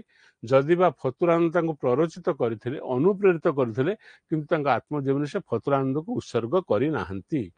ହରେକୃଷ୍ଣ ମହତାବଙ୍କ କଥା ମୁଁ କାଟିଦେଲି। ସେ କରିଛନ୍ତି କିଏ, ନା ତାଙ୍କର ସାନ ଭାଇ ଉଦୟନାଥ ଦାସଙ୍କୁ। ଆପଣ ବହି ପଢିବେ, ଉଦୟନାଥ ଦାସ ହଉଛନ୍ତି ତାଙ୍କୁ ଡାକୁଥିଲେ ଉଦିଆ, ପଦିଆ। ତାଙ୍କର ସାନ ଭାଇ ନାଁ ହଉଛି ଉଦୟନାଥ ଦାସ। ସିଏ ଯାଇ ଏଠି ଏତେ କୃତି ଛାତ୍ର ଥିଲେ ଯେ ସେ ଏଠି ଭଲ ପାଠ ପଢିଲେ, ବୃତ୍ତି ପାଇଲେ, ଏବଂ ଆମେରିକାରେ ଗଲେ, ଆମେରିକାରେ ପାଠ ପଢି ସେ ଦେଶର ନାଗରିକ ହେଇଗଲେ। ଏବଂ ସିଏ କିନ୍ତୁ ନିଜ ଭାଇ ପ୍ରତି ତାଙ୍କର ସମ୍ମାନ ଥିଲା। ତାଙ୍କ ନିଜ ଜୀବନର କଥା ଯେତେବେଳେ ଭାଇ ସବୁ ଲେଖିଛନ୍ତି, ହୋଲ ପରିବାରର କଥା ଲେଖିଛନ୍ତି, ସିଏ ତାଙ୍କୁ ଭାରି ଶ୍ରଦ୍ଧା କରୁଥିଲେ। ଭାଇଙ୍କ ପରାମର୍ଶରେ ସିଏ ଏଠି ଗୋଟେ ବିଦ୍ୟାପୀଠ କରେଇଲେ, ଗାଁରେ ହାଇସ୍କୁଲଟେ କରେଇଲେ, ଡାକ୍ତରଖାନା କରେଇଲେ, କେତେ କେତେ କାମ ସେ କରିଛନ୍ତି। ତେଣୁ ଉଦୟନାଥ ଯିଏ ତାଙ୍କର ହଉଛି ସବୁଠୁ ଯୋଗ୍ୟ ଭାଇମାନଙ୍କ ଭିତରେ, ଯୋଗ୍ୟ ମାନେ ଇନ୍ ଦ ସେନ୍ସ ଯିଏ ସମସ୍ତଙ୍କଠୁ ଉଚ୍ଚ ଆସନରେ ରହିଲେ। ଇଏ ତ ପ୍ରଫେସର ହେଇଛନ୍ତି ଡକ୍ଟର କୁଞ୍ଜ ବିହାରୀ ଦାସ, କିନ୍ତୁ ଉଦୟନାଥ ସାନ ହେଲେ କ'ଣ ହବ, ଆମେରିକାରେ ରହିଲା, ଲକ୍ଷ ଲକ୍ଷ ଟଙ୍କା ରୋଜଗାର କଲେ, କିନ୍ତୁ ଭାରତ ପ୍ରତି, ନିଜ ଓଡ଼ିଶା ପ୍ରତି, ଭାରତ ପ୍ରତି, ନିଜର ଗାଁ ପ୍ରତି ତାଙ୍କର ଥିଲା ଅଶେଷ ପ୍ରୀତି। ସେଇପରି ଏକ ଭାଇ ଯିଏ ତାଙ୍କୁ ଅତ୍ୟନ୍ତ ସ୍ନେହ କରୁଥିଲେ, ସମ୍ମାନ କରୁଥିଲେ, ତାଙ୍କ ଉଦ୍ଦେଶ୍ୟରେ ୟାକୁ ସେ ଉତ୍ସର୍ଗ କରିଛନ୍ତି, ଉଦୟନାଥ ଦାସଙ୍କୁ ଉତ୍ସର୍ଗ କରିଛନ୍ତି। ଦାସ ହଉଛି ତାଲବେଶ, କୁଞ୍ଜ ବିହାରୀ ଦାସ ହଉଛି ତାଲବେଶ, ଏଠି ତାଲବେଶ ହବ। ସିଟା ହଉଛି କରେକ୍ଟ, ଡି କୁ ମୁଁ କାଟିଦେଲି। ମୁଁ ମଧ୍ୟ ହରେକୃଷ୍ଣ ମହତାବଙ୍କୁ କାଟିଦେଲି, ଫତୁରାନନ୍ଦଙ୍କୁ କାଟିଦେଲି। ତା ପରବର୍ତ୍ତୀ ପ୍ରଶ୍ନକୁ ଯିବା। କୁଞ୍ଜ ବିହାରୀଙ୍କ ଆତ୍ମଜୀବନୀର ପ୍ରଥମ ପରଚ୍ଛେଦ ନାମ କ'ଣ? ପରିଚ୍ଛେଦ। ପ୍ରଥମ ପରିଚ୍ଛେଦ ମାନେ ଆମେ ହଉଛି ଅଧ୍ୟାୟ ବୋଲିବାକୁ କହୁଛି। ପରିଚ୍ଛେଦ ଅଛି, ଗୋଟେ ପୋଷାକ ବୁଝେଇବ, ଗୋଟେ ଅଧ୍ୟାୟ ବୁଝିବ। ଆଚ୍ଛା, ହଉ। ସଂଗ୍ରାମ ଓ ସାଧନା, ଅପରାହ୍ନ ରୁ ଗୋଧୂଳି, ଅଦ୍ୟ ଭାଷାର ଆକାଶ, ଜୀବିକା ଓ ଜୀବନ। ଚାରିଟା ଅପସନ ଦେଲା। ଏ ଚାରିଟା ଯାକ ହଉଛି କୁଞ୍ଜ ବିହାରୀ ଦାସଙ୍କର ମୋ କାହାଣୀ ଅଧ୍ୟାୟର ମୋ କାହାଣୀର ଗୋଟିଏ ଗୋଟିଏ ଅଧ୍ୟାୟର ନାମକରଣ। ଗୋଟିଏ ହେଲା ସଂଗ୍ରାମ ସାଧନା। ପ୍ରଥମ ଅଧ୍ୟାୟ କ'ଣ ସଂଗ୍ରାମ ସାଧନା ହବନି? ସଂଗ୍ରାମ ସାଧନା ଅର୍ଥ ଯେତେବେଳେ ସେ ବିକଶିତ ହେଲେ ସେତେବେଳେ କୋଉମାନେ ତାକୁ ବିରୋଧ କରିଛନ୍ତି, ସେ କେମିତି ଭଲ ପାଠ ପଢିଛନ୍ତି, କେମିତି ତ ଲୋକ ତାଙ୍କୁ ସଂଘର୍ଷ କରି ତଳକୁ ଆଣିବା ପାଇଁ ଚେଷ୍ଟା କରିଛନ୍ତି, ତା ସତ୍ତ୍ୱେ ସେ କେମିତି ନିଜର ଦୃଢ ଆତ୍ମପ୍ରତ୍ୟୟ ବଳରେ ଉପରକୁ ଉଠିଛନ୍ତି, ଇଏ ହଉଛି ସବୁ ମଧ୍ୟାହ୍ନର କଥା, ଯୌବନ ସମୟର କଥା, ଯୌବନ ବେଳର କଥା। ତେଣୁ ଏଟାକୁ ମୁଁ କାଟିଦେଲି। ଅପରାହ୍ନରୁ ଗୋଧୂଳି ହେଉଛି ତାଙ୍କର ଶେଷ ସମୟର କଥା, ତାକୁ କାଟିଦେଲି। ଜୀବିକା ଓ ଜୀବନ ହଉଛି ତାଙ୍କର ସେ ମଧ୍ୟବର୍ତ୍ତୀ ସମୟର କଥା, ଆକୁ କାଟିଦେଲି। ଆଦ୍ୟ ଭାଷାର ଆକାଶ ହଉଛି ତାଙ୍କର ପ୍ରଥମ ଜୀବନର ପ୍ରଥମ ପରିଚ୍ଛେଦର ନାମ। କୁଞ୍ଜ ବିହାରୀଙ୍କ ଆତ୍ମଜୀବନୀର ପ୍ରଥମ ପରିଚ୍ଛେଦର ନାମ କଣ? ପ୍ରଥମ ପଚାରି ଦେଇପାରେ, ତେଣୁ ମୁଁ ତା ନାଁଟା ଦେଇଦେଇଛି। ଆଚ୍ଛା,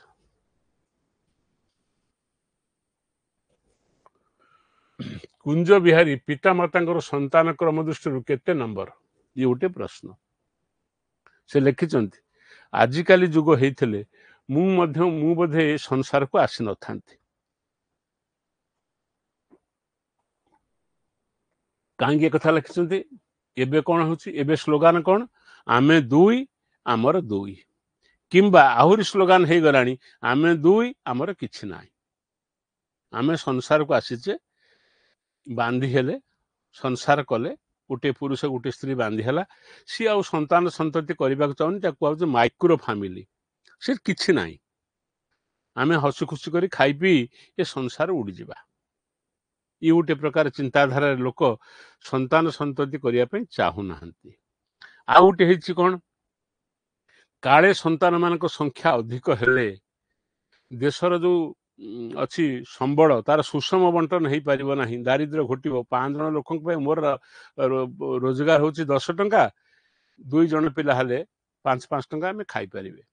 ମୋର ଯଦି 20 ଜଣ ପିଲା ହେଲେ ସେମାନେ ଉପବାସ ରହିବେ।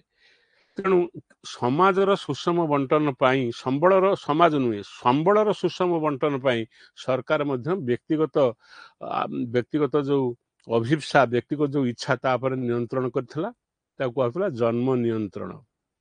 ପୁରୁଷମାନେ ଅପରେସନ ହଉଥିଲେ, ସ୍ତ୍ରୀ ମାନଙ୍କୁ ଅପରେସନ କରାଯାଉଥିଲା। ଯୋଉମାନେ ଜନ୍ମ ନିୟନ୍ତ୍ରଣ କରିବେ ସେମାନେ ଇନକ୍ରିମେଣ୍ଟ ପାଉଥିଲେ ସରକାରୀ ଚାକିରି କ୍ଷେତ୍ରରେ। କେତେ ପଦକ୍ଷେପ ଗ୍ରହଣ କରାଯାଇଥିଲା। ବର୍ତ୍ତମାନ ଚୀନକୁ ଟପି ଯାଇଛି ଭାରତବର୍ଷର ଲୋକ ସଂଖ୍ୟା ଟପିଲାଣି। ଯେତେ ଲୋକ ସଂଖ୍ୟା ବଢିବ ସେତେ ଦେଶର ଯୋଉ ସମ୍ବଳର ଯୋଉ ବଣ୍ଟନ କ୍ଷେତ୍ରରେ ସେତେ ବୈଷମ୍ୟ ସୃଷ୍ଟି ହବ।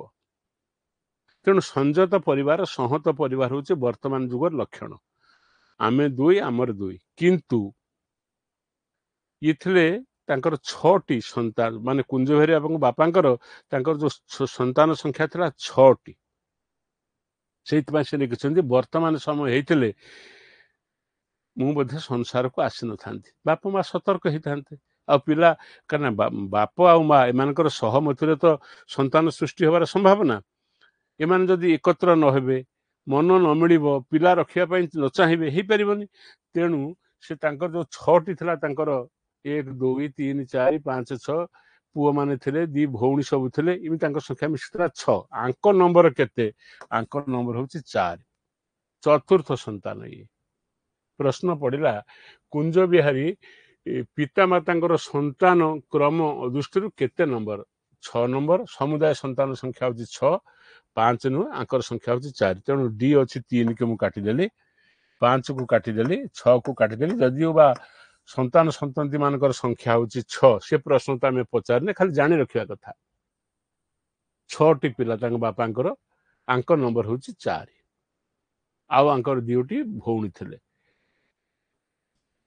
ପୁଅ 4, ଝିଅ 2। କୁଞ୍ଜ ବିହାରୀ ଅଜାଙ୍କ ଅଶ୍ଲିୀ ନାମ କଣ? ଆଚ୍ଛା, ପିଣ୍ଡିକ ମହାପାତ୍ର, କୃତିଦାସ ମହାପାତ୍ର, କୃତିଦାସ, ଏଟା କୃମି ନୁହଁ, କୃତିଦାସ ମହାପାତ୍ର, ଯୋଗୀ ମହାପାତ୍ର। ଅପସନ ଡି ହଉଛି କରେକ୍ଟ। ଏ ପିଣ୍ଡିକ ମହାପାତ୍ର, ତାଙ୍କ ପୁଅ ହେଲେ କୃତିଦାସ ମହାପାତ୍ର। ହଁ, ତାପରେ ହେଲେ କିଏ ହେଲେ? ପିଣ୍ଡିକ ମହାପାତ୍ର, ତାପରେ ହେଲେ ଯୋଗୀ। କୁଞ୍ଜ ବିହାରୀ ଦାସଙ୍କ ଅଜାଙ୍କ ଅଶ୍লীଲ ନାମ ହଉଛି କଣ? ଯୋଗୀ ମହାପାତ୍ର ହେଲା ଅସଲ ନାମ ତାଙ୍କର। ଛାଡ଼, ବହି ଦେଖିବେ। ଯୌବନ କାଳରେ ସେ ଗୌଣୀଏ ଚୁଡ଼ା ଘଷା, ଆଟିକାଏ ଗହମ କ୍ଷୀରି, 3 କଂସା କଦଳୀ ଚକଟା, ପଥୁରିଏ ଅମୂଲ ରାଇ, ଯୌବନ କାଳରେ ସେ ଗଉଣିଏ ଚୁଡ଼ା ଘଷା, ଆଟିକାଏ ଗହମ କ୍ଷୀରି, ତିନି କଂସା କଦଳୀ ଚକଟା, ପଥୁରୀ ଆମ୍ବୁଲ ହବ, ଆମୁଲ ହେଇଛି ଆମ୍ବୁଲ ହବ, ଆମ୍ବୁଲ ରାଇ ଅକ୍ଲେଶରେ ପାର କରି ଦେଉଥିଲେ। ଏକଥା କାହା ଉଦ୍ଦେଶ୍ୟରେ ଆତ୍ମଜୀବନୀରେ କୁହାଯାଇଛି? ସେ ସମୟରେ ଯୋଉମାନେ ସବୁ ବ୍ରାହ୍ମଣ ପରିବାରରେ ଥିଲେ, ବ୍ରାହ୍ମଣ ସବୁ ଥିଲେ, ଦହି ଚୁଡ଼ା ଖାଇବାକୁ ଯାଉଥିଲେ, ସେମାନେ ତ ଆମମାନଙ୍କ ପରି ତ ଜଙ୍କ ଫୁଡ ସବୁ ଖାଉନଥିଲେ।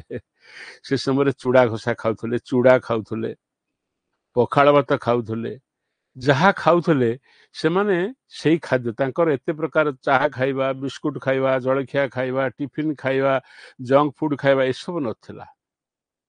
ତେଣୁ ତାଙ୍କର ଯୋଉ ପଦାର୍ଥଟି ଖାଉଥିଲେ ସେ ବିଶେଷ ଭଲ ଭାବରେ ତାକୁ ଖାଉଥିଲେ। ସେ କହିଛନ୍ତି ସେ ଯୌବନ କାଳରେ ସେ ଗଉଣିଏ ଚୁଡ଼ା ଘଷା,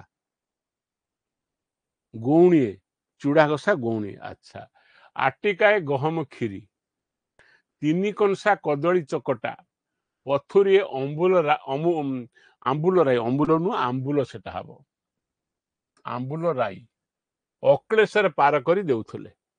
ଏକଥା କାହା ଉଦ୍ଦେଶ୍ୟରେ ଆତ୍ମଜୀବନରେ କୁହାଯାଇଛି?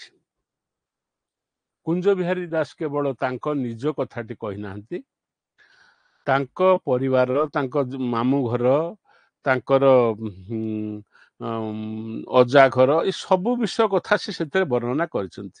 ସେ ତାଙ୍କୁ ସବୁ ଦେଖିଥିଲେ, ସେମାନେ କେମିତି ସବୁ ମର୍ଦ୍ଦ ଥିଲେ, କେମିତି ସେମାନେ ସବୁ ଚାଷବାସ କରୁଥିଲେ, କି ଦହି ଚୁଡ଼ା, ବ୍ରାହ୍ମଣ ମାନଙ୍କର ଦହି ଚୁଡ଼ା ଖାଇବାକୁ ସେମାନେ ଯାଉଥିଲେ, ଚୁଡ଼ା ଘଷା କେମିତି ଖାଉଥିଲେ। ତେଣୁ ସେ ସମୟର ଚିତ୍ର ସେ ପଚାରୁଛନ୍ତି କିଏ ଆଗକୁ ଅକ୍ଲେଶରେ ପାର କରିଦଉଥିଲେ, ପାର କର ଡଙ୍ଗା ପାର କରିଦେବା ତ ଅକ୍ଲେଶରେ ତାକୁ ଭୋଜନ କରିଦଉଥିଲେ, ବିନା କଷ୍ଟରେ ତାକୁ ପାର କରିଦଉଥିଲେ, ଆକୁ ଖାଇଦେଇକି ହଜମ କରିଦଉଥିଲେ। ଏଇ ସେନ୍ସରେ ଲେଖା ହେଇଛି। ଯୌବନ କାଳରେ ସେ ଗଉଣିଏ ଚୁଡ଼ା ଘଷା, ଆଟିକାଏ ଗହମ କ୍ଷୀରି, ତିନି କଂସା କଦଳୀ ଚକଟା, ପଥୁରୀ ଆମ୍ବୁଲ ରାଇ ଅକ୍ଲେଶରେ ପାର କରି ଦେଇଥିଲେ। ଏକଥା କାହା ଉଦ୍ଦେଶ୍ୟରେ ଆତ୍ମଜୀବନରେ କୁହାଯାଇଛି? ତାଙ୍କ ମାମୁଁ ହଉଛି ଧ୍ରୁବଚରଣ ମହାପାତ୍ର। ତାଙ୍କ ମାମୁଁ, ନନା ଅର୍ଥ ବାପା, ପିଣ୍ଡିକି ମହାପାତ୍ର ନୁହନ୍ତି, କୃତିଦାସ ମହାପାତ୍ର ନୁହନ୍ତି। ମୁଁ ସି କୁ କାଟିଦେଲି, ଡି କି କାଟିଦେଲି, ତାଙ୍କ ବାପାଙ୍କ କଥା କହିନି, ତାଙ୍କ ମାମୁଁଙ୍କ କଥା ସେ କହିଛନ୍ତି। ତାଙ୍କ ମାମୁଁ ହଉଛନ୍ତି ଧ୍ରୁବ ମହାପାତ୍ର। ସିଏ ତାଙ୍କର ଯୌବନ ସମୟରେ ଏଇଭଳିଆ ଖାଉଥିଲେ।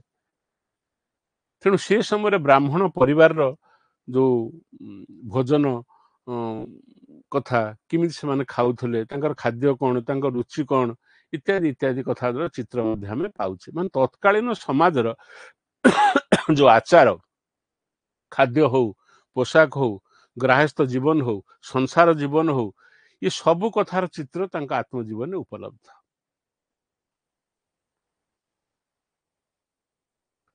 ଉଚ୍ଚ ଶିକ୍ଷା ତାଙ୍କର ନଥିଲା, କିନ୍ତୁ ବହୁତ ଉଚ୍ଚ ଥିଲେ।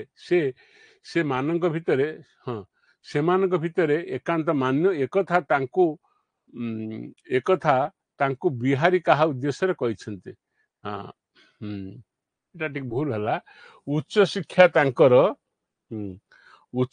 ତାଙ୍କର ନଥିଲା, କିନ୍ତୁ ବହୁତ ଉଚ୍ଚ ଥିଲେ। ସେମାନଙ୍କ ଭିତରେ ଏକାନ୍ତ ମାନ୍ୟଙ୍କ ଭିତରେ ଏକାନ୍ତ ମାନ୍ୟ। ଏକଥା କୁଞ୍ଜ ବିହାରୀ ହବ। ଏଇଟା ଲେଖାରେ ଟିକେ ଏପଟ ସେପଟ ହେଇଯାଇଛି, ଯେ ଟାଇପ କଲା ଭଳିଆ।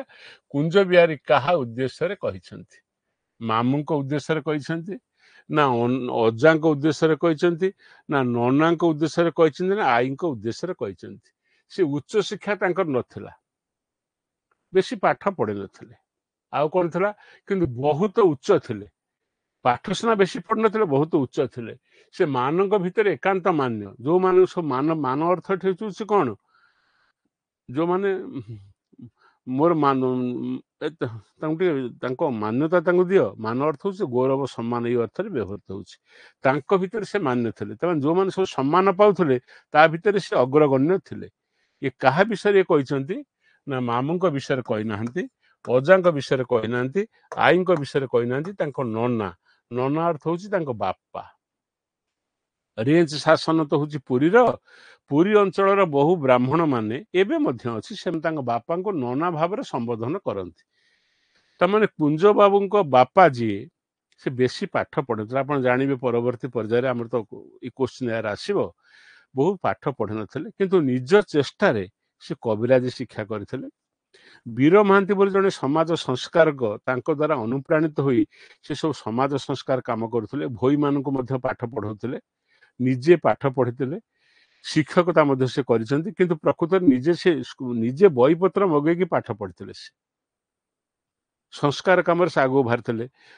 ଯେମିତି ଯେଉଁମାନେ ସବୁ ଅଛବ ଜାତି ତାଙ୍କୁ ଶିକ୍ଷା ଦେବା, ତାଙ୍କୁ ଧରିକି କୌଣସି ଯାତ୍ରା ବା କୌଣସି ଅଭିନୟ କଥା କରେଇବା, ସେମାନଙ୍କ ଘରେ ପହଞ୍ଚିବା, ସେମାନଙ୍କ ଘରକୁ ଆସିଲେ ତାଙ୍କୁ ଶ୍ରଦ୍ଧା କରିବା, ତା ମାନେ ବ୍ରାହ୍ମଣ ସମାଜର ଯୋଉ ସବୁ ଥିଲା ରକ୍ଷଣଶୀଳତା ମନୋବୃତ୍ତି ତା ବିରୁଦ୍ଧରେ ତାଙ୍କର ଥିଲା ସଂଗ୍ରାମ। ତାଙ୍କ ବାପା ବି ଗୀତ ଲେଖିଛନ୍ତି, କବିତା ଲେଖିଛନ୍ତି। ଯୋଉ ସବୁ ଗାଁରେ ସବୁ ଅଭିନୟ ହେଲା, ନୀଳା ଅଭିନୟ ହେଲା, ତା ପାଇଁ ଗୀତ ସେ ଲେଖିଛନ୍ତି। ତେଣୁ ସେଟା ଆମେ ପରବର୍ତ୍ତୀ ପର୍ଯ୍ୟାୟରେ ପଢିବା। ଖାଲି ଜାଣିଥିବା ଯେ କୁଞ୍ଜ ବିହାରୀ ଦାସଙ୍କ ବାପା ଯଦି ସେ ବ୍ରାହ୍ମଣ, ଏ ତ ବ୍ରାହ୍ମଣ ପରିବାରରେ ଜନ୍ମ ହେଇଥିଲେ, କିନ୍ତୁ ସେ ନିଜ ସ୍ୱାଧ୍ୟାୟ ନିଜ ଚେଷ୍ଟା ବଳରେ ସେ ପାଠ ପଢିଥିଲେ, ଶିକ୍ଷକତା ମଧ୍ୟ କଲେ। ସିଏ ମଧ୍ୟ ନିଜେ ବହିପତ୍ର ମଗେଇକି ସବୁ ରାମାୟଣ, ମହାଭାରତ ଆଉ ନୈଷଧ, ସଂସ୍କୃତ କାବ୍ୟ ସବୁ ପଢିଥିଲେ। କବିରାଜ ମଧ୍ୟ କରୁଥିଲେ, ସମାଜ ସଂସ୍କାରକ ଥିଲେ ଏବଂ ଅଛବ ନିମ୍ନ ଜାତିର ଲୋକମାନଙ୍କୁ ସେ ଘୃଣା କରୁନଥିଲେ, ବରଂ ତାଙ୍କ ସହିତ ମିଶୁଥିଲେ ଏବଂ ତାଙ୍କ ପାଇଁ ମଧ୍ୟ ସେ ଗୀତ ଲେଖି ଦଉଥିଲେ। ତାଙ୍କୁ ମଧ୍ୟ ସବୁ ଶିଖେଇକି ସେ ସବୁ ନାଚ ନୃତ୍ୟ ସବୁ ଏମିତି କରଉଥିଲେ। ଇଏ ହଉଛି ତାଙ୍କ ବାପାଙ୍କର ବୈଶିଷ୍ଟ୍ୟ, ଯାହାର କି ପ୍ରଭାବ ପଡିଲା ତାଙ୍କ ଉପରେ। ଏବଂ କୁଞ୍ଜ ବାବୁ ଯୋଉ ବହି ଲେଖିଲେ, ଗୀତ ଲେଖିଲେ, ଗୀତ କବିତା ଲେଖିଲେ, ଏସବୁ କାହାର ପ୍ରଭାବ? ପିତୃ ଅର୍ଜିତ ବା ପିତାଙ୍କ ଦ୍ୱାରା ପ୍ରବାହିତ ହେଇଥିବା ଯୋଉ ଜିନ୍ର ପ୍ରଭାବ। ତାଙ୍କ ବାପା ସେ ଲେଖିଛନ୍ତି, ମୋର ଉଚ୍ଚ ଶିକ୍ଷା ତାଙ୍କର ନଥିଲା, କିନ୍ତୁ ବହୁତ ଉଚ୍ଚ ଥିଲେ। ସେ ମାନ୍ୟଙ୍କ ଭିତରେ ଏକାନ୍ତ ମାନ୍ୟ, ଯୋଉମାନେ ସବୁ ମାନ ପାଉଥିଲେ। ଆମର ମାନ ଶବ୍ଦ ଅର୍ଥ କଣ ଭାବୁଛ? ମାନ ଉଦାହରଣ କର ହେ କାରଣ, ପଢିଛ ଭଞ୍ଜଙ୍କର। ଯୋଉମାନେ ସମ୍ମାନ ପାଉଥିଲେ, ମାନ ଅର୍ଥ ହଉଛି ସମ୍ମାନ ପାଉଥିଲେ, ତାଙ୍କ ଭିତରେ ସେ ଥିଲେ। ମାନେ ସମ୍ମାନିତ ହଉଥିବା ଲୋକଙ୍କ ଭିତରେ, ତାମାନେ ସମ୍ମାନିତ ହଉଥିବା ଲୋକମାନେ ତାଙ୍କୁ ମାନ୍ୟତା ପ୍ରଦାନ କରୁଥିଲେ। କାହିଁକି? ଆଚାର ବ୍ୟବହାର ଦୃଷ୍ଟିକୋଣରୁ।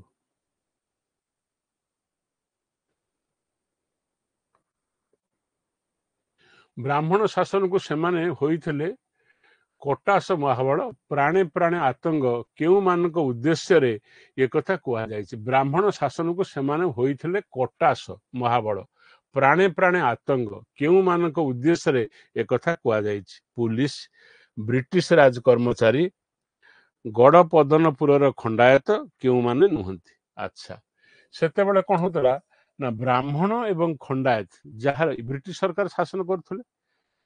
ବ୍ରିଟିଶ ସରକାରଙ୍କର ଶାସନ ସେତେବେଳେ ସୁଦୃଢ ହେଇନଥିଲା, ବା ଯୋଉ ଶାସନ ଥିଲା ସେ ତ ନିଜେ କିଛି ଜାଣିନଥିଲେ, ଅନ୍ୟମାନଙ୍କ ଉପରେ ନିର୍ଭର କରୁଥିଲେ। କଲିକତା ଥିଲା ରାଜଧାନୀ, କଟକରେ ଥିଲା ଗୋଟେ ତାଙ୍କର କେନ୍ଦ୍ର ଥିଲା। ତେଣୁ ଯୋଉମାନେ ବଳଶାଳୀ ଲୋକ ସମାଜରେ, ଯୋଉମାନେ ବଳଶାଳୀ ଖଣ୍ଡାୟତ ମାନେ, ସେମାନେ ଅନ୍ୟମାନଙ୍କୁ ହଇରାଣ କରୁଥିଲେ, ତାଙ୍କର ଜମିବାଡି ସବୁ ନେଇଯାଉଥିଲେ।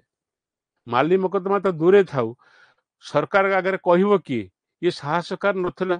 ତେଣୁ କେତେକ ଖଣ୍ଡାୟତ ଶ୍ରେଣୀର ଲୋକ ବା ଖଣ୍ଡାୟତ ମାନେ, ସେମାନେ ସହଜରେ, ସେ ବ୍ରାହ୍ମଣ ହୁଅନ୍ତୁ, ଚାଷୀ ହୁଅନ୍ତୁ, ଅଲଗା ସମ୍ପ୍ରଦାୟର ଲୋକ ହୁଅନ୍ତୁ, ତାଙ୍କର ଜମି ବାଡି, ଘର ଦ୍ୱାର, ସମ୍ପତ୍ତି ସେମାନେ ଜୋର ଜବରଦସ୍ତ କରିକି ହଉଥିଲେ। କେମିତି? କାହା ଭଳିଆ ନା, ବ୍ରାହ୍ମଣ ଶାସନକୁ ସେମାନେ ହୋଇଥିଲେ କଟାସ ମହାବଳ, ପାଶେ ପ୍ରାଣେ ଆତଙ୍କ। ଆଚ୍ଛା, କଟାସ ଯୋଉ ଥିଲେ, କଟାସ ଯେମିତି ସବୁ ଆତଙ୍କ ଆଣେ, କଟାସ ଦେଖିଥିବ, କଟାସ ଆମର ଯୋଉ ସବୁ ବିରାଡି ଫିରାଡି କଟାସ ଜାତୀୟ, ସେମାନେ ଆତଙ୍କ, ତାଙ୍କୁ ଦେଖିଲେ ସବୁ ପଳେଇ ଯାଆନ୍ତି। ସେମିତି ସେଇ କ୍ଷତ୍ରିୟ ମାନେ, ଇଏ ଯୋଉ ରେଞ୍ଜ ଶାସନରେ ତାଙ୍କର ଜନ୍ମ ହେଇଥିଲା, ଇଏ ବ୍ରାହ୍ମଣ ପରିବାର ଥିଲା, ସେଥିରେ ମଧ୍ୟ ବ୍ରାହ୍ମଣ ମାନେ ରହୁଥିଲେ, ଖଣ୍ଡାୟତ ମାନେ ରହୁଥିଲେ। ତେଣୁ ଖଣ୍ଡାୟତ ମାନେ ଏ ବ୍ରାହ୍ମଣ ଶାସନଙ୍କ ପାଇଁ ଥିଲେ ବିପଦର କାରଣ। ସେମାନେ ଜୋର ଜବରଦସ୍ତି କରି ଆଙ୍କୁ ସବୁ, ଆଙ୍କ ଜମି ବାଡି, ଘର ଦ୍ୱାର, ଆକୁ ସବୁ ଅଧିକାର କରୁଥିଲେ। ଆଇନ ତା ବାଟରେ, ରୁଲ ଅଫ ଲ ନଥିଲା। ଆଇନକୁ ନବ କିଏ? ବ୍ରିଟିଶ ସରକାରଙ୍କ ପାଖରେ କହିବ କିଏ? ଜୋର ଯାର ମୁଲକ ତାର, ସେଇଭଳିଆ ଅବସ୍ଥାରେ ଥିଲେ। କିନ୍ତୁ କ୍ରମେ କ୍ରମେ ରେଞ୍ଜ ଶାସନ ବ୍ରାହ୍ମଣ ମାନେ ସମସ୍ତେ ଏକାଠି ହେଇ ସେମାନଙ୍କୁ ବାଧା ଦେଲେ ଏବଂ ସେଇ ଏକାଠି ହେବା ପାଇଁ କୁଞ୍ଜ ବାବୁଙ୍କ ବାପା ମଧ୍ୟ ପ୍ରମୁଖ ଭୂମିକା ଗ୍ରହଣ କରିଥିଲେ। ପଢିବା ପରେ ଦେଖିବା। ତେଣୁ ଗଡ଼ପଦନପୁରର ଖଣ୍ଡାୟତ, ଗଡ଼ପଦନପୁର କିଏ ନା, ସେଇଠି ପାଖରେ ଥିବା, ଏ ଯୋଉ ରେଞ୍ଜ ଶାସନରେ ରହୁଥିଲେ ତା ପାଖରେ ଗୋଟେ ଗାଁ ଥିଲା ଗଡ଼ପଦନପୁରର ଖଣ୍ଡାୟତ। ସେମାନେ ଥିଲେ ଦୁର୍ଦ୍ଧର୍ଷ। ସେମାନେ ଜୋରଜାର ମୁଲକତାର ବାହୁବଳ ପ୍ରୟୋଗ କରି ଏମାନଙ୍କର ଜମି ବାଡ଼ି ଘର ଦ୍ୱାର ବା ଏମାନଙ୍କର ସମ୍ପତ୍ତି ସବୁବେଳେ ଏମାନଙ୍କୁ ଅପମାନିତ କରୁଥିଲେ ବ୍ରାହ୍ମଣମାନଙ୍କୁ। କିନ୍ତୁ କ୍ରମେ ପର୍ଯ୍ୟାୟରେ ଏମାନେ ସମସ୍ତେ ଏକତ୍ରିତ ହୋଇ ତାଙ୍କୁ ପ୍ରତିରୋଧ କରିବା ଫଳରେ ଗୋଟେ ସମାଜରେ ଶାନ୍ତି ଆସିଥିଲା। ଏ କଥା ସେତେବେଳେ ସେ ମନେ ରଖିଛନ୍ତି, ଲେଖିଛନ୍ତି। ଅପସନ ସି ହେଉଛି କରେକ୍ଟ।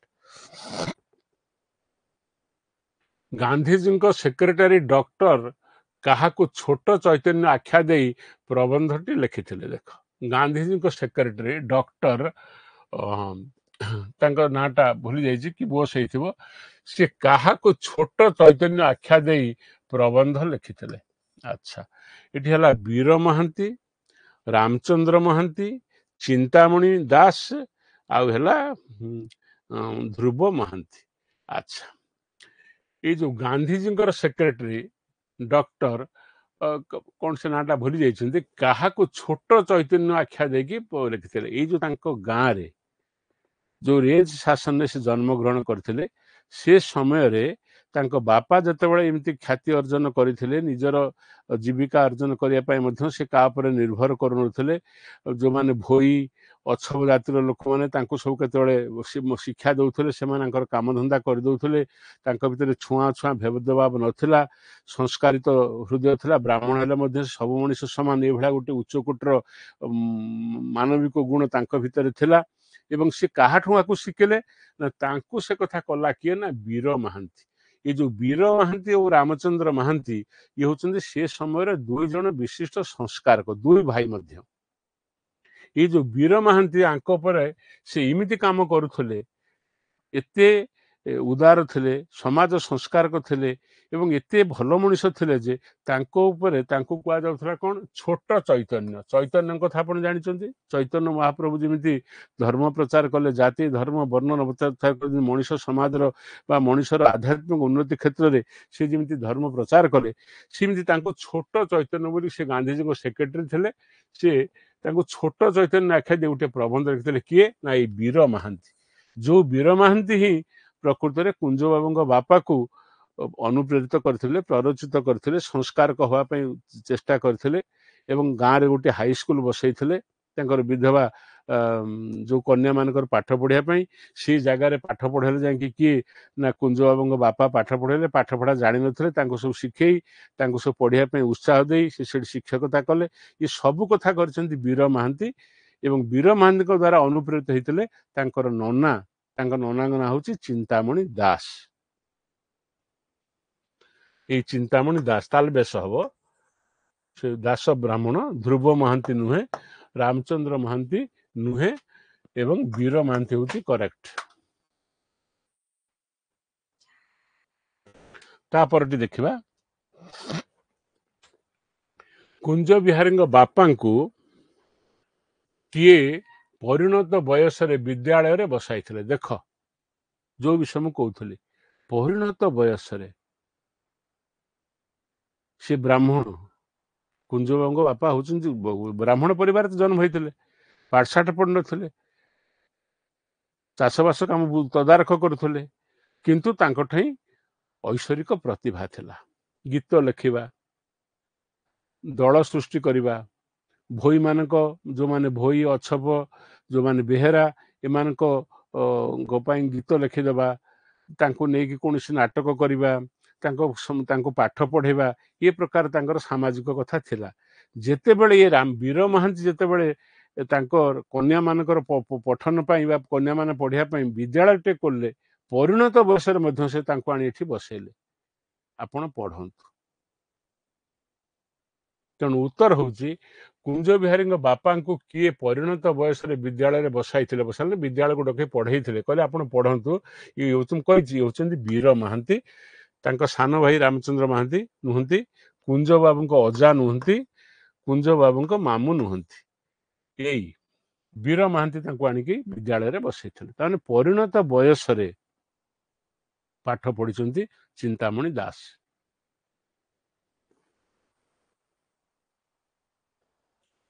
କବିତ୍ୱ ଲାଭ ଆଶାରେ କୁଞ୍ଜ ବିହାରୀ ପ୍ରତି ଗୁରୁବାର ଦିନ, ଏଟା ଗୁରୁବାର ଦିନ, ଗୁରୁଙ୍କର ଦିନ ନୁହଁ, ପ୍ରତି ଗୁରୁବାର ଦିନ କେଉଁ ଦେବାଦେବୀଙ୍କ ମନ୍ତ୍ର ଜପୁଥିଲେ। ଦେଖ ଆସିଗଲା, ଆମେ ଧୀରେ ଧୀରେ ଏମିତି ବହୁ ପ୍ରଶ୍ନ ହେଇପାରିବ।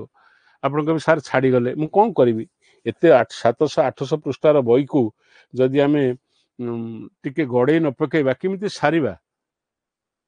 ମୁଁ ଖାଲି ଆପଣମାନେ କେମିତି ବହିଟାକୁ ଟିକେ ପଢ଼ିବେ, ତା ଭିତରକୁ ଇନରୋଡ ହବ, ପ୍ରବେଶ କରିବେ, ଆପଣମାନେ ଟିକେ ଶ୍ରଦ୍ଧା ଲାଗିବ, ସେଇଥିପାଇଁ ଯାହା ସବୁ ବାଛିକି ମୁଁ କରୁଛି। କିନ୍ତୁ ଆହୁରି ବହୁତ ପ୍ରଶ୍ନ ରହିଗଲା, ହେଇଯିବ।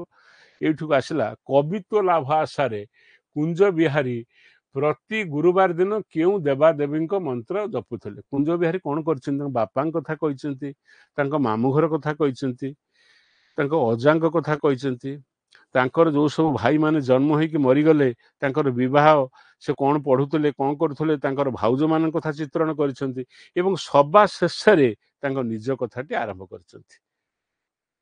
ତେଣୁ ଯେଉଁ କ୍ରମଟା ଆପଣ ଦେଖିବେ, ଏ କ୍ରମରେ ବହୁତ କଥା ଅଛି। ଯେଉଁମାନେ ଚାଲି ଯାଇଛନ୍ତି, ତାଙ୍କର ଉଦୟନାଥ ଅଛନ୍ତି, ସିଏ ଅଛନ୍ତି। ଆଉ ଯେଉଁ ଭାଇମାନେ ଚାଲିଗଲେ, ପଦିଆ ଚାଲିଗଲା, ଆଉ ଯେଉଁମାନେ ସବୁ ଚାଲି ଯାଇଛନ୍ତି, ଘନ ଚାଲିଗଲା।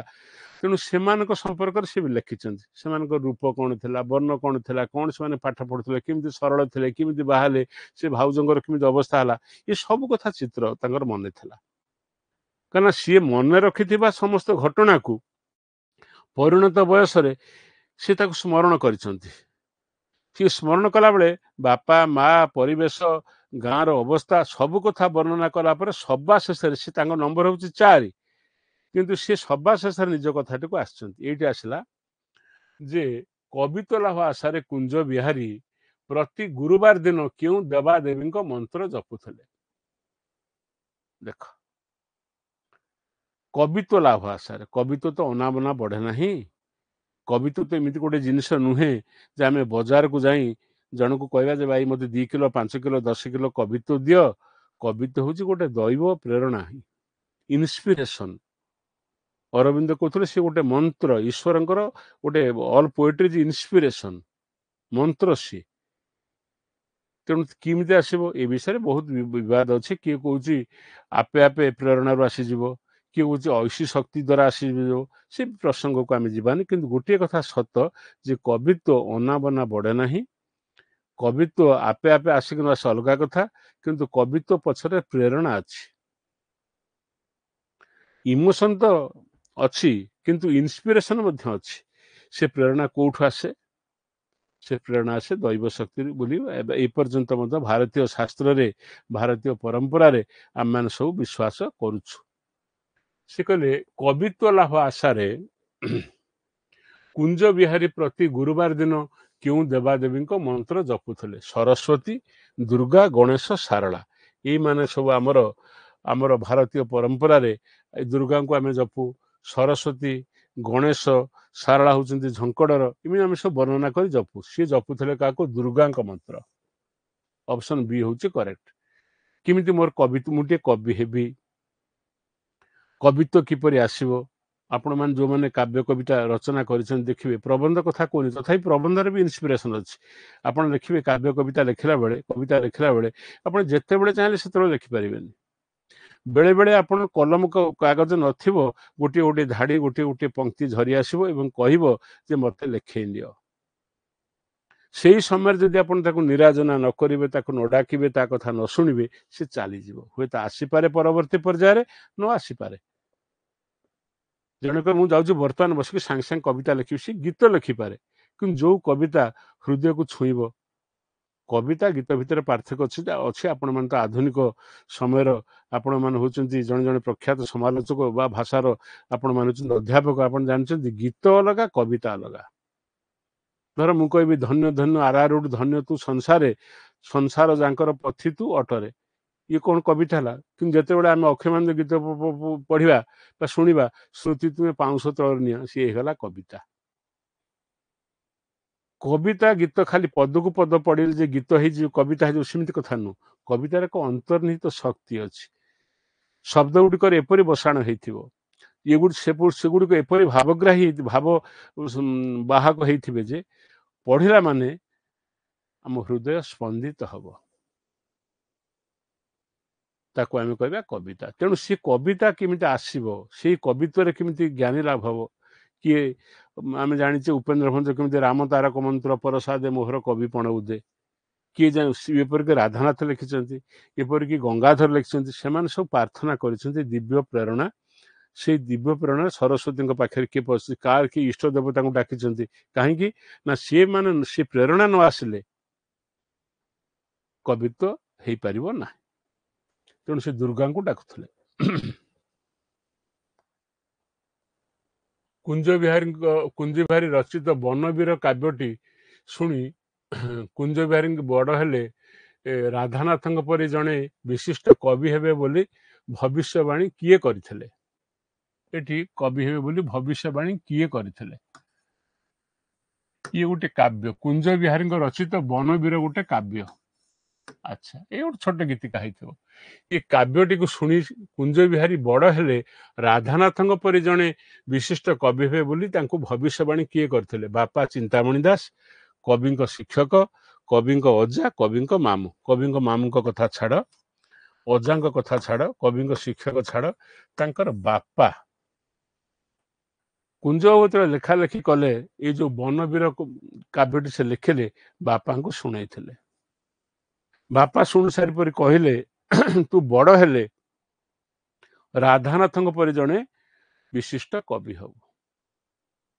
ଦିବ୍ୟ ପ୍ରେରଣା, ପିତାଙ୍କ ଆଶୀର୍ବାଦ, ନିଜର ସମର୍ପଣ ଭାବ, ଏ ବହୁତ କଥା ଅଛି ଯେଉଁଗୁଡ଼ାକ ମିଶିଲେ କହିପାରିବନି। କିଏ ଜଣେ ଯୋଉ ମିଶି କହିବ ରାମକୃଷ୍ଣ ପରମହଂସ କିବା ପାଠ ପଢ଼ିଛନ୍ତି।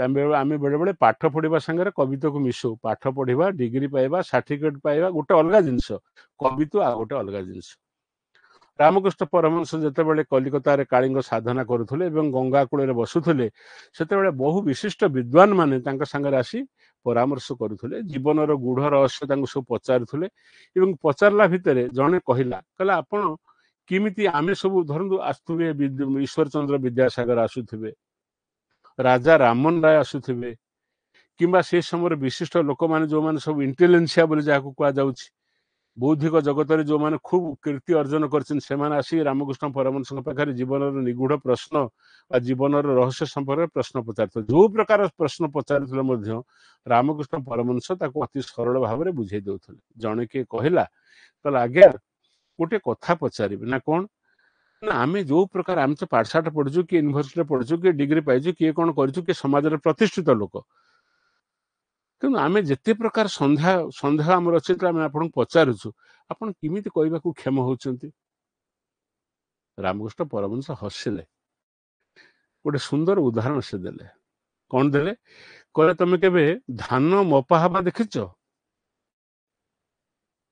ଜଣେ ଗୋଟାଏ ପାତ୍ରକୁ ଏମିତି ଧରିଥାଏ, ଆଉ ଜଣେ କଣ କରୁଥାଏ, 1 2 3 4 ଏମିତି ଗୋଟିଏ ଲେଖା ଗଉଣୀ ସେ ଅଖାରେ ପୁରେଇ ଦଉଥାଏ ଆଉ କହି ଚାଲିଥାଏ।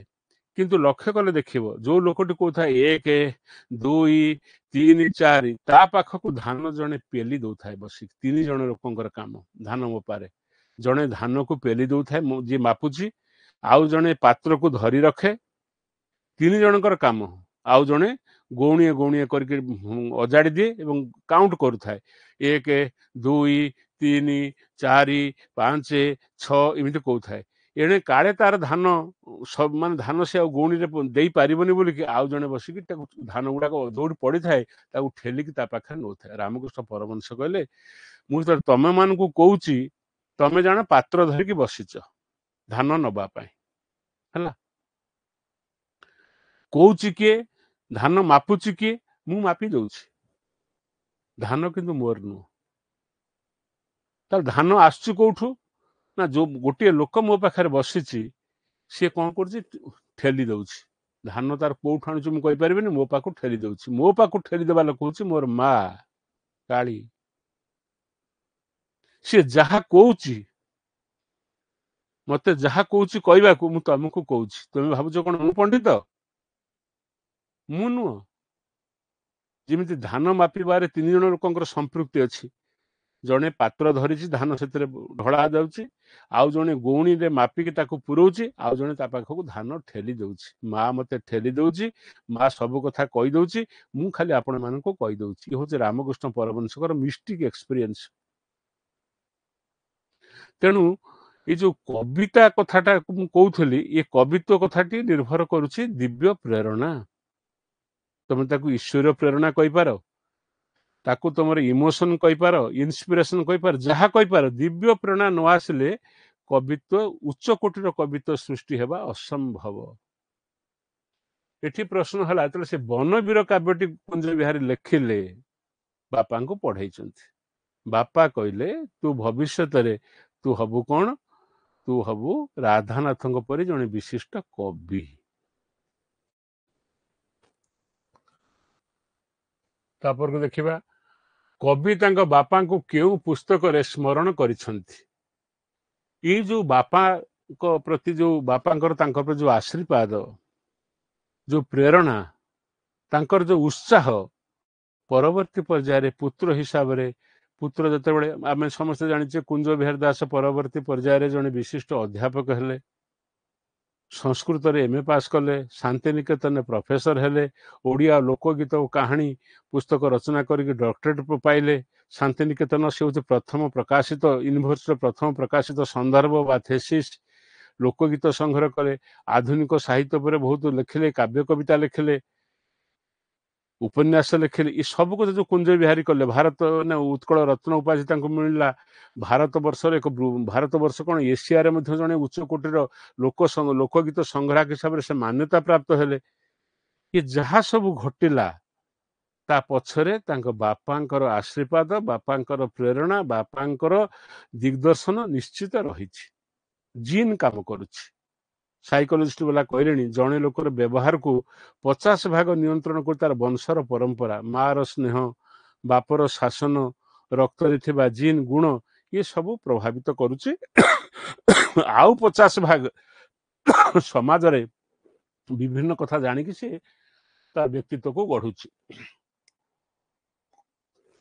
ତେଣୁ ଜଣେ ସୁଯୋଗ୍ୟ ପୁତ୍ରର କଣ କାମ ହେଇଥିବ ନା ବାପାଙ୍କର ଏଇ ଯୋଉ ଅବଦାନ, ଏଇ ଯୋଉ ଉତ୍ସାହ, ଏଇ ଯୋଉ ପ୍ରଚେଦନା, ଆ ପାଇଁ ସେ ନିଶ୍ଚିତ ତାଙ୍କୁ କୃତଜ୍ଞତାର ସ୍ମରଣ କରିଥିବେ। କବି କହୁଛନ୍ତି କୋଉ ବହିରେ ମୁଁ କରିଛି। କୋଉ ବହି ନା ଗୋଟେ ଅଛି କଙ୍କାଳର ଲୁହ, ଆଉ ଗୋଟେ ଅଛି ବନବୀର, ମାଟି ଓ ଲାଠି, ଡୁଡୁମା। ଏଗୁଡିକ ସବୁ ହଉଛି ତାଙ୍କର ରଚନା। ଏ ଯୋଉ କଙ୍କାଳର ଲୁହ, କଙ୍କାଳର ଲୁହ ବୋଲି ଯୋଉ ତାଙ୍କର କାବ୍ୟଟି ଅଛି, ପୁସ୍ତକଟି ଅଛି, ସେଥିରେ ସେ ବାପାଙ୍କର ତାଙ୍କୁ ସ୍ମରଣ କରିଛନ୍ତି, ଅର୍ଥାତ୍ ବାପାଙ୍କର କଥା ସେଥିରେ ସେ ଲିପିବଦ୍ଧ କରିଛନ୍ତି, କିପରି ତାଙ୍କ ବାପା ତାଙ୍କୁ ଅନୁପ୍ରେରିତ କରିଥିଲେ, ପ୍ରଭାବିତ କରିଥିଲେ। ତେଣୁ ବନବୀରକୁ ମୁଁ କାଟିଦେଲି। ବନବୀରକୁ ସେ ଦେଖେଇଥିଲେ ବାପାଙ୍କୁ। ମାଟି ଓ ଲାଠି ତାଙ୍କର ପୁସ୍ତକ, ସେ ଡୁଡୁମା ନୁହେଁ। ତେଣୁ କଙ୍କାଳର ଲୁହ। କୁଞ୍ଜ ବିହାରୀଙ୍କ ବାପାଙ୍କ ମୃତ୍ୟୁ କେବେ ହୋଇଥିଲା? ତାପରେ ବାପାଙ୍କର ତିରୋଧାନ ଆସି ପହଞ୍ଚିଲା। ମୁଁ ତ ବାପାଙ୍କ ସମ୍ପର୍କ କରିବି। ବାପା କେମିତି ବାଉରୀ ସାଇକି ଯାଉଥିଲେ, ବାଉରୀ ସବରେ ତାଙ୍କ ଘରକୁ ବାଉରୀ ମାନେ ଆସିଲେ ମଧ୍ୟ ତାଙ୍କର ବିକାର ଭାବ ନଥିଲା। ତାଙ୍କ ପାଖକୁ ତାଙ୍କୁ ସବୁ ଯାତ୍ରା ଶିଖଉଥିଲେ, ତାଙ୍କୁ ପାଠ ପଢଉଥିଲେ, ତାଙ୍କ କାମଧନ୍ଦା ସବୁ କରୁଥିଲେ, ତାଙ୍କ ଘରେ ମଧ୍ୟ କର୍ମକର୍ମାଣୀ କରୁଥିଲେ। ସିଏ କିନ୍ତୁ କୌଣସି ପଇସା ପତ୍ର କାଠୁ ଆଣୁନଥିଲେ, କିନ୍ତୁ ସେମାନେ କୃତଜ୍ଞତା ସ୍ୱରୂପ ଆଙ୍କ ଘର କାମ ସବୁ କରିଦଉଥିଲେ। ଏମିତି ବହୁତ ବର୍ଣ୍ଣନା ବାପାଙ୍କ ସମ୍ପର୍କରେ, କାରଣ ସମାଜ ସମ୍ପର୍କରେ ହେଇଛି, ଆପଣମାନେ ତାକୁ ପଢିବେ। ତାଙ୍କର ମୃତ୍ୟୁ କେତେବେଳେ ହେଲା? 1920, 1930, 1934, 1932। 1932 ନୁହେଁ, 1920 ନୁହେଁ, 1930 ନୁହେଁ, 1934 ମସିହା ଉତ୍କଳ ସ୍ୱତନ୍ତ୍ର ଉତ୍କଳ ପ୍ରଦେଶ 1936। ତା ପୂର୍ବରୁ 2 ବର୍ଷ ପୂର୍ବରୁ ଯୋଉ ବୟସରେ ମଧୁସୂଦନ ଦାସଙ୍କର ମହାପ୍ରୟାଣ ଘଟିଥିଲା ବୋଲି ଆମେ ଜାଣିଛେ, ଉତ୍କଳ ଗୌରବ ମଧୁସୂଦନ ଦାସ, ଯାହାକୁ ଆମେ କହୁଛେ ଶତାବ୍ଦୀର ସୂର୍ଯ୍ୟ କହୁଛନ୍ତି ସୁରେନ୍ଦ୍ର ମହାନ୍ତି, ଯିଏ ଓଡ଼ିଶା ପ୍ରଦେଶର କର୍ଣ୍ଣଧାର କହିଲେ ଅତ୍ୟୁକ୍ତି ହବ ନାହିଁ, ଜନ୍ମଦାତା କହିଲେ ମଧ୍ୟ ଅତ୍ୟୁକ୍ତି ହବ ନାହିଁ। ତାଙ୍କର ବିଦାୟ ହେଇଥିଲା 1934ରେ। ସେଇଭଳି ଆଙ୍କର ବିଦାୟ ହେଲା 1934ରେ। ଆକୁ କହନ୍ତି, ଏଇ ଯୋଉ ପାଠ ପଢାର ଶୈଳୀକୁ ଗୋଟିଏ କଥାକୁ ମନେ ରଖିବା ପାଇଁ ଆଉ ଗୋଟିଏ କଥାର ଅବତାରଣ, ଆକୁ କହନ୍ତି କୋରିଲେସନ। ଗୋଟିଏ ଘଟଣାକୁ ମନେ ରଖିବା ପାଇଁ ଆମେ ଆଉ ଗୋଟିଏ ଘଟଣାକୁ ମନେ ରଖୁ, ମନେ ରଖିଲେ ସେଇଟା ମନେ ରହିଯାଏ ସବୁଦିନ। ଛାଡ଼, ତା ପରବର୍ତ୍ତୀ ପ୍ରଶ୍ନକୁ ଯିବା। ଆମ୍ବ ଝଡ଼ା ମଡ଼ା ଯିଏ ଯେତେ ଖାଆନ୍ତୁ, ଲୋକେ ଖାଇଲେ ମୋ ଗଛ ଫଳିବ। ଫଳିତ ନୁହଁ, ଫଳିବ। ଏ ଉକ୍ତିଟି କିଏ କହିଥିଲା? ବାପାଙ୍କ ସମ୍ପର୍କରେ ବୋଧେ ଆଲୋଚନା ଏଉଠୁ ଟିକେ ସରିଲା। ମାଙ୍କ କଥା ଆମ ଆଲୋଚନା ପରିସର ଭିତରକୁ ଆସିଲା। ଏ କଥା କିଏ କହିଛି? ଆମ୍ବ ଝଡ଼ା ମଡ଼ା ଯିଏ ଯେତେ ଖାଆନ୍ତୁ ଲୋକେ ଖାଇଲେ ମୋ ଗଛ ଫଳିବ। ଇଏ ହଉଛି ସରଳ ବିଶ୍ୱାସ। ଆମ୍ବ ଝଡ଼ା, ଆମ୍ବ ଝଡ଼ିବ ପାଚିଲେ, କାରଣ ସେତେବେଳେ ତ ଏମିତି ଅବସ୍ଥା ନଥିଲା ଯେ ଲୋକ ରାତିରେ ଆମ୍ବକୁ ଚୋରି କରି ନେଇଯିବେ। ଚାରିଆଡ଼େ ଆମ୍ବ ତୋଟା ଥିଲା, ଆମ୍ବ ଝଡ଼ିବ, ଝଡ଼ିଲେ ପଡ଼ିବ। ଆଉ ମଡ଼ା, ମଡ଼ା ମାନେ କ'ଣ? ପାଚିକି ଖସି ପଡ଼ିବ। ଆମ୍ବ ଝଡ଼ିବ ଆଉ ମଡ଼ା କେତେବେଳେ ଗଦା ହେଇଥିବ, ସବୁ ଲୋକ ଆମ୍ବ ଗଦା ହେଇଥିବ। ସେ କହୁଛନ୍ତି ଯିଏ ଯେତେ ଖାଆନ୍ତୁ। ଆମ୍ବ ଗଛର ସାଧାରଣ ପ୍ରବୃତ୍ତି ହେଲା ଆମ୍ବ ପାଚିଲେ ପଡ଼ିବ, ଗଦା ହବ। ସବୁବେଳେ ଯେମିତି ସବୁ ପଡ଼ି ସାରିଲା ପରେ ଗଛରେ ଗଦା ହୁଏ, ସେମିତି ସବୁ ପଡ଼ିବ। ତାପରେ ଯିଏ ଯେତେ ଖାଆନ୍ତୁ ଲୋକେ ଖାଇଲେ ମୋ ଗଛ ଫଳିବ। ଲୋକେ ଯଦି ସେ ଆମ୍ବକୁ ଖାଇଲେ, ପାଇକି ନେଲେ, ତାହେଲେ ମୋ ଗଛ ସେତେ ଫଳିବ। ଇଏ ଯୋଉ ବିଶ୍ୱାସଟି ଥିଲା, ଇଏ ଗୋଟେ ସରଳ ବିଶ୍ୱାସ। ଇଏ ଥିଲା ତାଙ୍କ ମାଙ୍କର ବିଶ୍ୱାସ। ତାଙ୍କର ଯୋଉ ଆମ୍ବ ଗଛ ଥିଲା, ସେ ଆମ୍ବ ଗଛ ଫଳିଥିଲା। ମା କିଛି, ତାମାନେ ଏଥିରୁ ସୂଚିତ ହଉଛି କ'ଣ? କେହି ଯଦି ତାଙ୍କ ଗଛରୁ ଆମ୍ବ ନଉଥିଲା, ଚୋରେଇ ନଉ କିମ୍ବା ବାଡ଼େଇ ନଉ କିମ୍ବା ପଡ଼ିଥିବା ନୁହନ୍ତୁ, ସେ ପ୍ରତିବାଦ କରୁନଥିଲେ, ବିରୋଧ କରୁନଥିଲେ। ତାଙ୍କର ବିଶ୍ୱାସ ଥିଲା ଯେତେ ଲୋକ ଖାଇବେ ଗୋଟେ ପଦାର୍ଥକୁ, ସେ ଗଛ ସେତେ ଫଳିବ। ଏ ଥିଲା ସରଳ ବିଶ୍ୱାସ। ଏଇ ସରଳ ବିଶ୍ୱାସର ଚିତ୍ର ଆଜି ଆମେ ସମାଜରେ ପାଇବା ନାହିଁ। ମୋ ଆମ୍ବ ଗଛ ମୁଁ ଲଗେଇଛି, ମୁଁ ଖାଲି ଖାଇବି, ତୁ କିଏ ରେ? ତୁ କ'ଣ ଏଠିକି ଆସିଛୁ? ମୁଁ ତ ପିଲାଦିନେ ଦେଖିଛି, ଯାହା ବାଡ଼ିରେ ଆମର ପିଜୁଳି ଗଛ ଥିଲା, ଆମେ ସବୁ ପାଠ ପଢ଼ିଲା ବେଳେ ବା ଛୋଟ ଛୋଟ ପିଲା ହେଲା ବେଳେ ଆମେ ଚଢ଼ିକି ଖାଉଥିଲୁ। ସେ ଗାଳି ଦଉଥିଲା, ଆମର କିଛି ଖିଆଲ ନଥିଲା ତା ଗାଳି ପ୍ରତି, କିମ୍ବା କେହି କିଛି କହୁ ବି ନଥିଲୁ। କେତେ ଜାଗାରେ କେତେକ ଲୋକ, ସ୍ତ୍ରୀ ଲୋକ କିଛି କହୁନଥିଲେ, ଆମେ ଖାଉଥିଲୁ। ବର୍ତ୍ତମାନ ସମୟରେ କ'ଣ ହେଇଗଲା? ଗଛ ମୋର, ଏ ଭୂମି ମୋର, ଲଗେଇଛି ମୁଁ, ତୋଳିବି ମୁଁ, ତୁ କିଏ ରେ? ଇଏ ହଉଛି ବର୍ତ୍ତମାନ ନିୟନ୍ତ୍ରିତ ସମାଜର ଅବସ୍ଥା। ସେତେବେଳେ ମାନେ ମୁକ୍ତ ଥିଲା ସମାଜ। ଗଛ, ଗୋଟେ ଗାଁର ଫଳ ମୂଳ ଖାଲି ଜଣକର ନଥିଲା। ଯଦି କୌଣସି ଫଳ ଫଳୁଥିଲା, ତାକୁ ସେମାନେ ଗାଁରେ ବାଣ୍ଟି ଦେଇ ଆସୁଥିଲେ ସମସ୍ତଙ୍କ ଘରେ। ଅମୃତଭଣ୍ଡା ଯଦି ଫଳିଛି ଦେଉଥିଲେ, ସଜନା ଶାଗ ଯଦି କିଏ ନେଇଯାଉଥିଲା, ପାଣି କଖାରୁ କିଏ ନେଇଯାଉଥିଲା। ତାମାନେ ସେଟା ଗୋଟେ ଗାଁର ଫଳ ହେଇକି ଥିଲା। ତୁମେ ଲଗାଅ ପଛେ, ସେଥିରେ ଯେ କେବଳ ତମର ଅଧିକାର ଅଛି, ଆମର ନାହିଁ, ଏ ପ୍ରକାର ଭାବନା ନଥିଲା। ଗୋଟେ ସ୍ନେହଶୀଳ ସମାଜର ଲକ୍ଷଣ ଥିଲା। ସମାଜର ଯୋଉ ସମ୍ବଳ, ତାକୁ ମଧ୍ୟ ଟିକେ ସମସ୍ତେ ତାକୁ ବାଣ୍ଟି ଖାଇଲେ ଭଲ, ସମସ୍ତେ ଖାଇଲେ ଭଲ। ତେଣୁ ମାଙ୍କର ଏ ଜିଦ୍ ଥିଲା, ବୋଉର, ବାପାଙ୍କର କଥା ନାହିଁ, ମାମୁଁଙ୍କର ନାହିଁ, ବୀର ମହାନ୍ତିଙ୍କର ନାହିଁ, ଏ ଥିଲା ବୋଉର। ବୋଉର କଥା ସେ କହୁଛନ୍ତି, ଆମ୍ବ ଝଡ଼ା ମଡ଼ା ଯିଏ ଯେତେ ଖାଆନ୍ତୁ ଲୋକେ ଖାଇଲେ ମୋ ଗଛ ଫଳିବ। ଏ ଉକ୍ତିଟି କାହାର ଥିଲା? ବୋଉର ଥିଲା। କାହା ହାତରୁ ପାନ ଖାଇବୁ ନାହିଁ, ଅନ୍ୟ ସ୍ତ୍ରୀ ହାତରୁ ପାନ ଖାଇବା ଅର୍ଥ ତା ପାଲରେ ପଡ଼ିବା। ଝର ନୁହଁ, ନିଜର। ବହିରେ ଦେଖିଦବ ଟିକେ। କାହା ହାତରୁ ପାନ ଖାଇବୁ ନାହିଁ, ଅନ୍ୟ ସ୍ତ୍ରୀ ହାତରୁ ପାନ ଖାଇବା ଅର୍ଥ ତା ପାଲରେ ପଡ଼ିବା। ନିଜର ଘର ଦୁଆର, ସ୍ତ୍ରୀ ପିଲା ଝିଲାଙ୍କୁ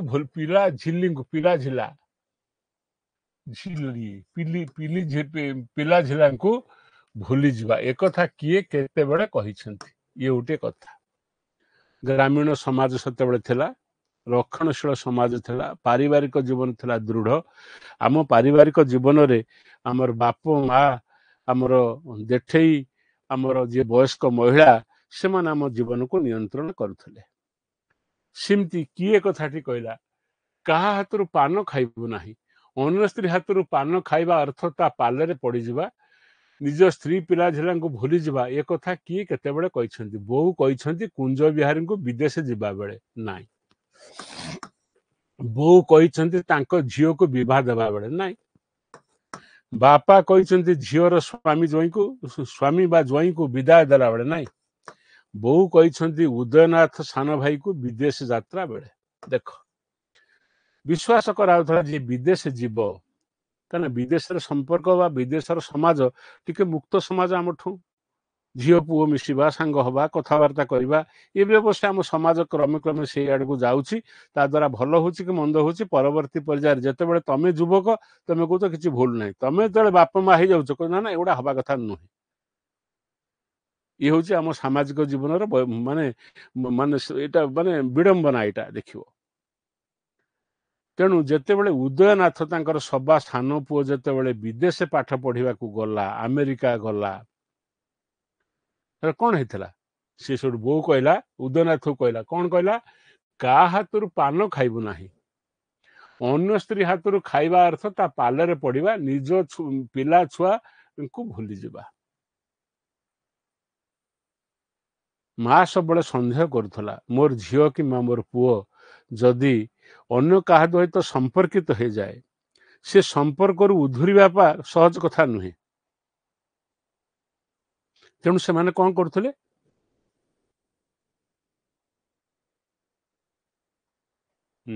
ସେମାନେ କଣ କରୁଥିଲେ ନା ସେମାନେ ସବୁ ତାକୁ ଗଲାବେଳେ ତାଙ୍କୁ ଟିକେ ତାଡନା ମାନେ ତାଙ୍କୁ ଟିକେ ନିର୍ଦ୍ଦେଶ ଦେଉଥିଲେ, ଏ କାମ କରିବୁନୁ। ଯେମିତି ଗାନ୍ଧୀଙ୍କ ମା ତାଙ୍କୁ କହିଲେ, ତୁ ବିଦେଶ ଯାଉଛୁ ଯା, ମଦ୍ୟ ସ୍ପର୍ଶ କରିବୁନୁ, ମାଂସ ଖାଇବୁ ନାହିଁ ଏବଂ ଅନ୍ୟ ସ୍ତ୍ରୀ ଲୋକଙ୍କ ସହିତ ସମ୍ପର୍କିତ ହେବୁ ନାହିଁ। ସମ୍ପର୍କିତ ହେଲା ମାତ୍ରେ ହିଁ, ଯେତେ ଭଲ ସମ୍ପର୍କ କଲେ ମଧ୍ୟ ସମ୍ପର୍କିତ ହେଲା ମାତ୍ରେ ହିଁ ତୁ ତୋର ପ୍ରତିଜ୍ଞା ବା ତୋର ଜୀବନର ଯୋଉ ଅସଲ ଉଦ୍ଦେଶ୍ୟ ବା ତୋ ଜୀବନର କଥା ତୁ ନିଜେ ଭୁଲିଯିବୁ। ଗାନ୍ଧୀ ସେ କଥା କରିଛନ୍ତି। ତଥାପି ଗାନ୍ଧୀ ଦ ମ୍ୟାନ, ଗାନ୍ଧୀ ଦି ମେକିଂ, ଗାନ୍ଧୀ ପ୍ରଥମେ ଗଲେ, ସେଠି ଦେଖିଲେ ଗୋଟେ ଯାହା ଘରେ ରହିଲେ, ସେ ତାଙ୍କ ଝିଅଟି ତାଙ୍କ ସାଙ୍ଗରେ ଆସିଲା, ହସିଲା, ଖେଳିଲା ଏବଂ ପାହାଡ ଚଢାରେ ତଳେ ଥାଇକି ତାଙ୍କୁ ଉପରକୁ ହାତ ଧରିକି ଟାଣିଲା, କିମ୍ବା ତଳେ ଥାଇ ଗାନ୍ଧୀଙ୍କୁ କହିଲା ଟାଣ। ଏସବୁ କଥା ହେଲା ପରେ ଗାନ୍ଧୀ ଅନୁଭବ କଲେ, ମୁଁ ଯଦି ଏଇପରି ଭାବରେ ସମ୍ପର୍କିତ ହେବି, କାରଣ ସେ ନିଜେ କୋଉଠି କହିନଥିଲେ ଯେ ମୁଁ ବିବାହିତ ବୋଲିକି। ତେଣୁ ଅବିବାହିତ ସାଙ୍ଗରେ ଝିଅଟିଏ ପୁଅଟିଏ ମିଶିବା ଲଣ୍ଡନ କି ଆମେରିକାରେ କିଛି ଗୋଟେ ସାଧାରଣ କଥା। ତାଙ୍କ ଦେଶରେ କଣ୍ଟ୍ରାକ୍ଟ ମ୍ୟାରେଜ ଅଛି, ଯୋଉ କଥାକୁ ଆମେ ବର୍ତ୍ତମାନ ମଧ୍ୟ ଲିଭିଂ ଟୁଗେଦର କନସେପ୍ଟରେ ଆସି ପହଞ୍ଚୁଣି। ବର୍ତ୍ତମାନ ତା ପ୍ରତି ପୁଣି ସବୁ ଘୃଣା ଆରମ୍ଭ ହେଇଗଲାଣି। ମନ ଅଛି ତ 2 ମାସ 3 ମାସ ସାଙ୍ଗ ହେଇକି ରୁହ, ତାପରେ ଲିଭିଂ ଟୁଗେଦର। ଲିଭିଂ ଟୁଗେଦର ଅର୍ଥ କଣ ସେଟା ବୁଝେଇ କହିବା ଦରକାର ନାହିଁ। କିନ୍ତୁ ଆମ ଭାରତୀୟ ପରମ୍ପରାରେ, ଭାରତୀୟ ସଂସ୍କୃତିରେ ବିବାହ ଥିଲା ଗୋଟାଏ ପବିତ୍ର କାର୍ଯ୍ୟ, ଜନ୍ମ ଜନ୍ମାନ୍ତରେ ଯୁଗ ଯୁଗ ଧରି ଆର ଥିଲା ପ୍ରଭାବ। ତେଣୁ ବାପା ମା ମାନେ ଯେତେବେଳେ କୌଣସି ତାଙ୍କର ପିଲା ବିଦେଶ ଯିବା ତ ଗୋଟେ ପାପ ବୋଲି ଧରା ହଉଥିଲା, ବିଧର୍ମୀ ହେଇଯିବାର ସମ୍ଭାବନା ଥିଲା। ଯେତେବେଳେ ଯାଉଥିଲେ ତଥାପି ସତର୍କ କରି କରିଦଉଥିଲେ, ତୁ ବିଦେଶ ଯା କିନ୍ତୁ ମଦ୍ୟ ପାନ କରିବୁ ନାହିଁ, ମାଂସ ଖାଇବୁ ନାହିଁ, ସ୍ତ୍ରୀ ମାନଙ୍କ ସହିତ ସମ୍ପର୍କିତ ହବ ନାହିଁ। ହେଲେ କଣ ହବ? ତୁ ନିଜକୁ ନିୟନ୍ତ୍ରଣରେ ରଖିବୁ ନାହିଁ, ତୋର ସମସ୍ତ ଅଭିପ୍ସା, ତୋର ସମସ୍ତ ସଂକଳ୍ପ, ତୋର ସମସ୍ତ ଉଦ୍ଦେଶ୍ୟ ବିଘ୍ନ ହବାର ସମ୍ଭାବନା ବହୁତ ବେଶୀ। ଯୋଉ କଥାକୁ ଏବେ ଆମେ ପିଲାଙ୍କୁ କହିଲେ ପିଲା ଏ କଥା ମାନିବେନି। ଆମେ ପାଠ ପଢିଲା ବେଳେ ଆମର କୋଉ ଝିଅ ମାନଙ୍କର ବଏଜ ଫ୍ରେଣ୍ଡ ନଥିଲେ, ଆମେ କୌଣସି ଝିଅ ସାଙ୍ଗରେ କଥାବାର୍ତ୍ତା ହଉନଥିଲୁ। ମନ ଭିତରେ କଣ ଥିଲା ସେ ଅଲଗା କଥା, କିନ୍ତୁ ବଏଜ ଫ୍ରେଣ୍ଡ ନଥିଲେ। ଏବେ ତୁମେ ପରିଚୟ ଦଉଛ, ଇଏ ହଉଛି ମୋର ବଏଜ ଫ୍ରେଣ୍ଡ। ବଏଜ ଫ୍ରେଣ୍ଡ ମାନେ କଣ? ଇଏ ମୋର ବନ୍ଧୁ ଯେ, ମୁଁ ତ ସ୍ତ୍ରୀ ଝିଅଟିଏ, ମୋର ସାଙ୍ଗସାଥି ଅଛନ୍ତି, କିନ୍ତୁ ମୋର ବାଳକ ବନ୍ଧୁ ଅଛନ୍ତି, ବଏଜ ଫ୍ରେଣ୍ଡ। ସେ କନସେପ୍ଟ ନଥିଲା। ତେଣୁ ଗାନ୍ଧୀଙ୍କ ମାତା କହିଥିଲେ, ମଧୁସୂଦନ ଯେତେବେଳେ ପାଠ ପଢିବାକୁ ବିଦେଶ ଯାଇଛନ୍ତି, ବାପା ତାଙ୍କୁ ମାନେ ଖ୍ରୀଷ୍ଟ ଧର୍ମ ତାକୁ ତେଜପୁତ୍ର କରିଛନ୍ତି, ମା ବି ତାଙ୍କୁ କେତେ ପରାମର୍ଶ ଦେଇଛନ୍ତି। ସେମିତି ପରାମର୍ଶ ଦେଲେ ବୋଉ କହିଛନ୍ତି ଉଦୟନାଥ ବିଦେଶକୁ ଯାତ୍ରା ସମୟରେ ଏଇ କଥାଟା, କାହା ହାତରୁ ପାନ ଖାଇବୁ ନାହିଁ, ଅନ୍ୟ ସ୍ତ୍ରୀ ହାତରୁ ପାନ ଖାଇବା ଅର୍ଥ ତା ପାଲରେ ପଡିବା, ନିଜର ଘର ଦୁଆର ସ୍ତ୍ରୀ ପିଲାପିଲିଙ୍କୁ ଭୁଲିଯିବା। ଏକଥା କିଏ କେତେବେଳେ କହିଛନ୍ତି ନା ବୋଉ କହିଛନ୍ତି। ବୋଉ ମାନେ ତାଙ୍କ ମା କହିଛନ୍ତି ଉଦୟନାଥ। ଉଦୟନାଥ କିଏ? ତାଙ୍କର ସାନ ଭାଇ, ଯିଏ ଯାଇକି ଲଣ୍ଡନରେ FRC ପଢିକି ସେଠି ଡକ୍ଟର ହେଲା, ସେଠି ଆମେରିକାର ନାଗରିକ ହେଲା, ଇତ୍ୟାଦି ଇତ୍ୟାଦି। ଆମେରିକା କଥା, ଲଣ୍ଡନ କଥା ନୁହେଁ ଗଲା। ତେଣୁ ମୁଁ ଡି ଟାକୁ କରେକ୍ଟ କଲି, ସି ଟାକୁ କାଟିଦେଲି ଆଉ ବି ଟାକୁ କାଟିଦେଲି। ତାପରେ ଆସିଲା, ବିନା ଅପରାଧେ ତୋ ସଂସାର ହେଲା ପିତା, ତୁ ଏ ଯୁଗରେ ଗାଁ ଗହଳରେ ସୀତା। କୁଞ୍ଜ ବିହାରୀ ଏ ଗୀତଟି କାହା ଉଦ୍ଦେଶ୍ୟରେ ରଚନା କରିଛନ୍ତି? ମୁଁ ଖାଲି ଗୋଟିଏ ଗୋଟିଏ ଏଠି କରିଦଉଛି। ବିନା ଅପରାଧେ ତୋ ସଂସାର ହେଲା ପିତା, ଆଚ୍ଛା, ଏ ଯୁଗର ଗାଁ ଗହଳରେ ତୁ ହଉଛୁ ସୀତା। ବୋଉଙ୍କ ଉଦ୍ଦେଶ୍ୟରେ, ଆଈଙ୍କ ଉଦ୍ଦେଶ୍ୟରେ, ହାର ନାନୀଙ୍କ ଉଦ୍ଦେଶ୍ୟରେ, ସୂରୁଜ ନାନୀଙ୍କ ଉଦ୍ଦେଶ୍ୟରେ। ତାଙ୍କର ଯୋଉ ଦି ଭଉଣୀ ଥିଲେ, ସୂରୁଜ ନାନୀ ଥିଲେ ବଡ ଆଉ ହାର ନାନୀ ଥିଲେ ସୂରୁଜ ନାନୀଙ୍କଠୁ ଛୋଟ। ଏ ସୂରୁଜ ନାନୀ ଯୋଉଠି ବାହା ହେଲେ, ଦେଖିବାକୁ ଖୁବ ସୁନ୍ଦର ବାହା ହେଲେ, କିନ୍ତୁ ସେ କିଛି ଦୋଷ କରିନାହାନ୍ତି ସମାଜରେ। ତାଙ୍କର ସ୍ୱାମୀ ରୋଗାଗ୍ରସ୍ତ ହେଲେ, ଅକାଳରେ ତାଙ୍କର ମୃତ୍ୟୁ ହେଲା। ତେଣୁ ଯୋଉ ସମୟରେ ଜୀବନକୁ ସଂସାର କରିବା କଥା, ଜୀବନକୁ ଉପଭୋଗ କରିବା କଥା, ସେଇ ସମୟରେ ସେ ସେଥିରୁ ବଞ୍ଚିତ ହେଲେ। ତେଣୁ ତା ଉଦ୍ଦେଶ୍ୟରେ ସେ କହୁଛନ୍ତି, ବିନା ଅପରାଧରେ ତ ସଂସାର ହେଲା ପିତା, ଏ ଯୁଗର ଗାଁ ଗହଳରେ ତୁ ହଉଛୁ ସୀତା। ସୀତା କଥା ଜାଣିଛ, ସୀତା କେମିତି ନିର୍ବାସନ ଦଣ୍ଡ ପାଇଥିଲେ, କେତେ କଷ୍ଟ ସେ ଭୋଗିଥିଲେ, ତଥାପି ସ୍ୱାମୀଙ୍କ ପ୍ରତି ତାଙ୍କର ଶ୍ରଦ୍ଧା ଥିଲା, ସ୍ନେହ ଥିଲା, ଭକ୍ତି ଥିଲା, ଇତ୍ୟାଦି ଇତ୍ୟାଦି। ଆମେ ସବୁ ରାମାୟଣରେ ତପସ୍ୱିନୀ କାବ୍ୟରେ ଗଙ୍ଗାଧର ଲେଖିଛନ୍ତି, ପଢିଛେ, ଆମେ ଜାଣିଛେ। ତେଣୁ ବୋଉଙ୍କ ଉଦ୍ଦେଶ୍ୟରେ କରିନାହାନ୍ତି, ଆଈଙ୍କ ଉଦ୍ଦେଶ୍ୟରେ ନୁହଁ, ହାର ନାନୀଙ୍କ ଉଦ୍ଦେଶ୍ୟ ନୁହଁ। ହାର ନାନୀ ସାନ, ହଉଛି ସୂରୁଜ ନାନୀ।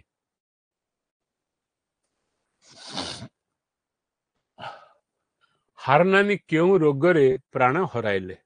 ଖାଲି ଟିକେ ଟିକେ ଚୁମ୍ବକ ସୂରୁଜ ନାନୀ କଥା ଟିକେ କହିଦେଲେ, ହାର ନାନୀ କଥା କହିଦେବି ଟିକେ। କୋଉଥିରେ ନା ଶ୍ୱାସ, ବାତ, ଜର, ହଇଜା। ତାମାନେ ଆପଣ ହାର ନାନୀଙ୍କ ସମ୍ପର୍କରେ ପଢିବେ, ସୂରୁଜ ନାନୀଙ୍କ ସମ୍ପର୍କରେ ପଢିବେ। ତାଙ୍କୁ ଖାଲି ଏ ଯୋଉ ଆଲୋଚନା ଚକ୍ରକୁ ମୁଁ ଘିନି ଆସିଲି। ତେଣୁ ଶ୍ୱାସ ନୁହେଁ, ବାତ ନୁହେଁ, ଜର ନୁହେଁ, ହଇଜା। ତାଙ୍କର ଦୁଇ ଭଉଣୀ ଯାଙ୍କ ଏହିପରି ଚରମ ବିପର୍ଯ୍ୟୟର ସମ୍ମୁଖୀନ ହେଇଛନ୍ତି। କୋଉଠି ଜଣଙ୍କର ସ୍ୱାମୀ କୁଷ୍ଠ ରୋଗରେ ଆକ୍ରାନ୍ତ ହେଇଛି ଏବଂ ତାର ମୃତ୍ୟୁବରଣ କରିଛି। କୋଉଠି ଆଉ ଜଣଙ୍କର ସ୍ୱାମୀ ସେମିତି ଅକାଳରେ ମୃତ୍ୟୁବରଣ କରିଛି। ତେଣୁ ସେମାନଙ୍କର ଯୋଉ ଦୁଃଖ, ସେ ଦୁଃଖ ମଧ୍ୟ କବି ପ୍ରାଣକୁ, କୁଞ୍ଜ ବାବୁଙ୍କୁ ମଧ୍ୟ କରିଛି କଣ, ତାଙ୍କୁ ବିବ୍ରତ କରିଛି। ତେଣୁ ସେ ତ କବି ହେଇଗଲେଣି, ସେତେବେଳକୁ ତାଙ୍କ ଦୁଃଖର କାହାଣୀ ମଧ୍ୟ କବିତ୍ୱରେ ସେ ଠାଏ ଠାଏ କୋଉଠି କେମିତି ଲିପିବଦ୍ଧ କରିଦେଇଛନ୍ତି। କୁଞ୍ଜି ବାରି କାହା ପିଠିରେ ହାତ ସୁଖ କରୁଥିଲେ? ଆଚ୍ଛା ଆଚ୍ଛା ଏଟା ପଜିଆ ନୁହଁ, ପଦିଆ। ଆଚ୍ଛା, କୁଞ୍ଜ ବିହାରୀ କାହା ପିଠିରେ ହାତ ସୁଖ କରୁଥିଲେ? ହାତ ସୁଖ କଣ, ଏ ଭାଷାଟା ବୁଝନ୍ତୁ। ସେ ମୋ ପିଠିରେ ହାତ ସୁଖ କରୁଥିଲେ। ହାତ ସୁଖ କଣ, ଯେ ବିଧା ମାଇଲେ, ମାଡ଼ ମାଇଲେ କଷ୍ଟ ହୁଏ ଜଣକୁ। ଯିଏ ମାଡ଼ ଖାଏ ତାକୁ କଷ୍ଟ ହୁଏ, କିନ୍ତୁ କେତେକ ଲୋକ ମାଡ଼ ଦେଇକି ମଧ୍ୟ ଆନନ୍ଦ ଅନୁଭବ କରନ୍ତି। ଯିଏ ବଳୁଆ ଥାଏ, ସେ ଟିକେ ତା ସାନ ଉପରେ ଆଡୁ ସାଡୁ ଟିକେ କଥା କଲେ ଦୁମଟେ, ତାକୁ କହନ୍ତି ହାତ ସୁଖ। ଯିଏ ପାଏ, କଷ୍ଟ ଯିଏ ପାଏ, ସେ ଅଲଗା କଥା। ଯିଏ ଯାହା ଉପରେ ମାଡ଼ ହେଲା ସେ କଷ୍ଟ ପାଇଲା, କିନ୍ତୁ ଯିଏ ମାଡ଼ ମାରିଲା ସେ ଟିକେ ହାତ ସୁଖ ପାଏ। ସେମିତି ଶ୍ରେଣୀରେ ପାଠ ପଢିଲା ବେଳେ ଯିଏ ଟିକେ ବଳୁଆ ଥାଏ, କିମ୍ବା ସାଙ୍ଗସାଥି ମେଳରେ ଯିଏ ଟିକେ ବଳୁଆ ଥାଏ, ଭାଇ ଭଉଣୀଙ୍କ ଭିତରେ ଯିଏ ବଳୁଆ ଥାଏ, ସେ ସାନ ପରେ ଏମିତି ଗୋଟେ ଦିଟା ଚାରିଟା ବିଧା ମାରେ, ତାକୁ କହନ୍ତି ହାତ ସୁଖ। ସେ କହୁଛନ୍ତି କୁଞ୍ଜ ବିହାରୀ କାହା ପିଠିରେ ହାତ ସୁଖ ପାଉଥିଲେ? ହାତ ସୁଖ କରୁଥିଲେ ମାନେ ତାକୁ କାହାକୁ ମାରୁଥିଲେ। କାହା ପିଠିରେ ମାରୁଥିଲେ? ସେଇ ଯୋଉ ଭାଇଟି ତାଙ୍କର ପଦିଆ, ନଟିଆ, ଅଗାଧୁଆ, ଗିରିଆ ନୁହେଁ। ଅପସନ ଏଟା ହଉଛି କରେକ୍ଟ। ନଟିଆ ନୁହେଁ, ଅଗାଧୁଆ ନୁହେଁ, ଗିରିଆ ନୁହେଁ। ଉଦିଆ କେବେ ଜନ୍ମ ହୋଇଥିଲା? ଉଦିଆ ଅର୍ଥ ଉଦୟନାଥ। ଗାଁ ଗହଳର ନାଁ ସିନା ଆମର ଉଦୟନାଥ, ଗାଁ ଗହଳ ଲୋକମାନେ ସ୍ନେହରେ ଡାକନ୍ତି। କାହା ନାଁ ଅଗାଧୁଆ, କାହା ନାଁ ଚେମି, ଯାହା ନାଁ ହେଇଥିବ ନଟବର ତାକୁ ଡାକିବେ ନଟିଆ, ପ୍ରେମରତାକୁ ପ୍ରେମୀ। ଇଏ ସ୍ନେହର ଡାକ ସବୁ, ସେ ଡାକ କିନ୍ତୁ ରହିଯାଏ। ସେ କହୁଛନ୍ତି ଉଦିଆ କେବେ ଜନ୍ମ ହୋଇଥିଲା? 1923, 1924, 1925, 1926। 1923ରେ ଉଦୟ ଜନ୍ମଗ୍ରହଣ କରିଥିଲେ, ଯିଏକି ତାଙ୍କର ସାନ ଭାଇ ଡକ୍ଟର ହେଇଥିଲେ ଏବଂ ସେ ଆମେରିକାର ନାଗରିକ ଗ୍ରହଣ କରିଥିଲେ। ତାଙ୍କର ଦାନରେ ତାଙ୍କର ଗାଁରେ ହାଇସ୍କୁଲ ହେଇଛି, ମେଡିକାଲ ହେଇଛି, ଇତ୍ୟାଦି ଇତ୍ୟାଦି ସେ କରିଛନ୍ତି। ତେଣୁ 1924 କି କାଟିଦେଲି, 1925 କି କାଟିଦେଲି, 1926 କି କାଟିଦେଲି। ନନାଙ୍କ ଅର୍ଥବନ୍ଦୀ ଗୀତ ଉପରେ କାହାର ପ୍ରଭାବ ପଡିଥିଲା? ଦେଖ, अर्थ नना नना अर्थ किए तांको बापा बापा जो सब अर्थबंदी गीत लेखुले से तो आधुनिक कवि नुहंती तांकर समय कार प्रभाव पड़ता ना नना अर्थबंदी गीत उपर कहार प्रभाव पड़ता बोली कुंजबाबू आत्मजीवन लिखिं नना निजे परिश्रम कर निजे मनीष होती पाठ पढ़ी परिणत बयस विद्यालय बसी नैषध काव्य आलोचना कर शिक्षक होती कविराज होती समाज संस्कार कर बाउरी कंडरा हरिजन मान सेवार से कार्य कर उपकार कार्य कर जो अर्थबंदी गीत लिखुले से जो गीत को पढ़ी अन्य माने नाचुले से अर्थबंदी गीत कार प्रभाव पड़ता दीनकृष्ण अभिमन्यु उपेन्द्र ब्रजनाथ बड़जना नुहंती उपेन्द्र कवि सम्राट उपेन्द्र भंज से प्रभाव पड़ता अभिमन्यु नुहंती दीनकृष्ण नुहंती कुंज बिहारी नना चिंतामणि सभा सानपुटर नाम कौन रखी अच्छा सभा सानपुटर नाम कौन रखी देख उपेन्द्र द्वारा एपरी भाव अनुप्राणित हो जाइए जे बा उपेन्द्र प्रभाव तांकर अर्थबंदी गीत को कौन करथिला पुष्ट करथिला कहले अत्युक्ति हब नाही से तेणु सान पुओटर ना कौन रखिथिले ना उदिया उपेन्द्र पदिया घन घन मध्य तांकर पुओ पद तांकर पुओ किंतु सान उदिया तांकर पुओ ता ना से रखिथिले उपेन्द्र रखिथिले किंतु परवर्ती पर्याय आमर जो नाटा आम दौ सबु नाटा जे आम रेजिस्टर को आसे से कथा नुहे आसे कि कार ना थी नरहरी किंतु रेकर्ड पत्र नृसिंह थी सीमती सी चाहिए पिला सान पुओ ना देवे उपेन्द्र किंतु आसिल है कौन सी पर उदय हिसाब से परिगत है तेणु सी क्यों चाहिए उपेन्द्र बोली उपेन्द्र ना किंतु रहा नहीं सी हो गले उदिया बा उदय नाथ घन नुहे पदिया नुहे सी चाहूले दवा को उपेन्द्र रखिते यहाँ काटी दूसरी यही उपेन्द्र जहाँ से दौले सी उदिया ना बा उदय ना परिचित हो गला किए कुंज बिहारी परिवार सर्वश्रेष्ठ संतान बोली कुंज बिहारी कहते से 6 जन तंकर 4 जन पुओ समस्त चलीगले 2 जन रहिले किए रहिले ना कुंज बाबू रहिले आउ उदयनाथ रहिले से कहते जो 6 जन भीतर 4 जन पुओ 2 जन झील किए तांकर सर्वश्रेष्ठ संतान केही नुहे तो कही हब नाही घन नुहे पदिया नुहे उदिया उदिया अर्थ उदयनाथ एटा हूँ करेक्ट आंसर कहीं सर्वश्रेष्ठ संतान से अमेरिका गले एठी मेडिकल कॉलेज रे कटक एमबीबीएस पढ़ले एठी प्रथम श्रेणी हेले प्रथम हेले वृत्ति पाइले अमेरिका गले एवं अमेरिका रे से एफआरसीएस करके सेठी मध्य डाक्टर हेले सेठी मध्य विराट अनुष्ठान गढ़िले एवं सेठी से इरा बोली जने झील को विवाह हेले एवं तथापि मध्य अमेरिकार नागरिकत्व ग्रहण कला पर मध्य निज जन्मभूमि निज गाँव प्रति तांकर कर्तव्य थिला तांकर दान रे गाँव रे हाई स्कूल हेची मेडिकल हेची अन्यान्य अनुष्ठान मध्य हेची इरा केउ विषय विभाग रे विशेषज्ञ विशेषधानु विशेषज्ञ विशेषज्ञ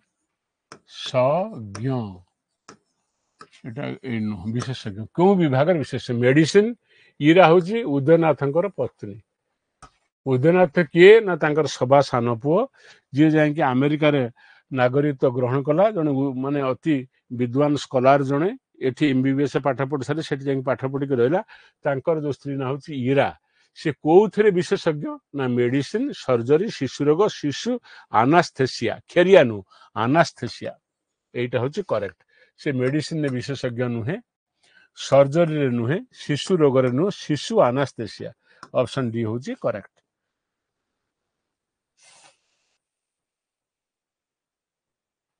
कहार गेल बसरिया भाषा रे कुंज बिहारी थिले धूड़ी धूसरिया कला हाथी अच्छा देख कहार गेल बसरिया भाषा रे कुंज बाबू को तुम देखि नथिबो मु कुंज बाबू को देखिछि विराट चेहरा सुंदर चिर हाथी भेड़ा तांकर देह चेहरा कला रंगर टिके टिके साबना गोरा मुह टिके गोरा कला रंगर भल खाती ମୁଁ ଦେଖିଛି ତାଙ୍କ ସାଙ୍ଗରେ ମିଶିଛି। ମୁଁ PhD କଲାବେଳେ ତାଙ୍କ ପାଖକୁ ଯାଇଛି, ତାଙ୍କର ସାହାଯ୍ୟ କଥା ମାଗିଛି।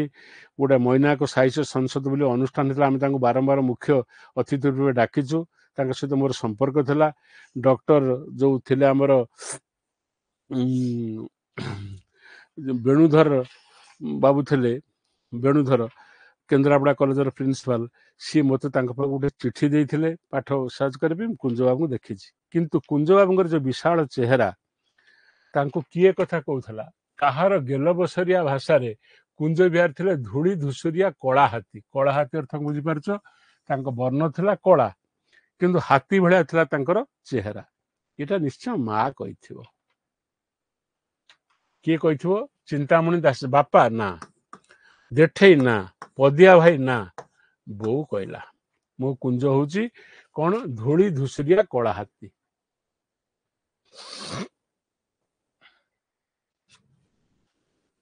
ମୁଁ ପିଇବି ଏକଥା କୁଞ୍ଜ ବିହାରୀ କାହାକୁ କହିଥିଲେ? ହଁ, ମୁଁ ମୁତ ପିଇବି, ଏଟା ମୁତ ପିଇବି ମୁଁ ଏକଥା କୁଞ୍ଜ ବିହାରୀ କାହାକୁ କହିଥିଲେ? ବିଶ୍ୱମ୍ବର ମାଷ୍ଟ୍ରେ ଆଉ ହରି ମାଷ୍ଟ୍ରେ, ପିତାଙ୍କୁ ମାତାଙ୍କୁ। ମୁଁ ପିଇବି, ପିଇବି ମାନେ ମୁତ, ମୁଁ ମୁତ ପିଇବି, ମୂତ୍ର ବା ମୁତକ। ବେଳେ ବେଳେ ଶିକ୍ଷକ ମାନେ ସେତେବେଳେ ରାଗି ଯାଇକି ତୁ କଣ କରୁଛୁ କର, କଣ କରିବୁ ନା ଲେଖିବୁ ନା ଲେଖ, କଣ ଖାଇବୁ, ଡରି ହରି ପିଲାମାନେ ସବୁ କହିଦଉଥିଲେ। ତେଣୁ ଏ ଯୋଉ ବିଶ୍ୱମ୍ବର ମାଷ୍ଟ୍ରେ, ଇଏ ତାଙ୍କ ପାଖରେ କୁଞ୍ଜବାବୁ ପଢୁଥିଲେ। ସେ ଦିନେ କହିଲେ ତୁ ପିଇବୁ, ମୁତ ପିଇବୁ ନା? ହଁ ଆଜ୍ଞା ପିଇବି, ଡରିକି କହୁଥିଲେ। ତେଣୁ ଉତ୍ତର ହଉଛି ବିଶ୍ୱମ୍ବର ମାଷ୍ଟ୍ରେ, ହରି ମାଷ୍ଟ୍ର ନୁହନ୍ତି, ପିତାଙ୍କୁ ନୁହନ୍ତି, ମାତାଙ୍କୁ ନୁହେଁ।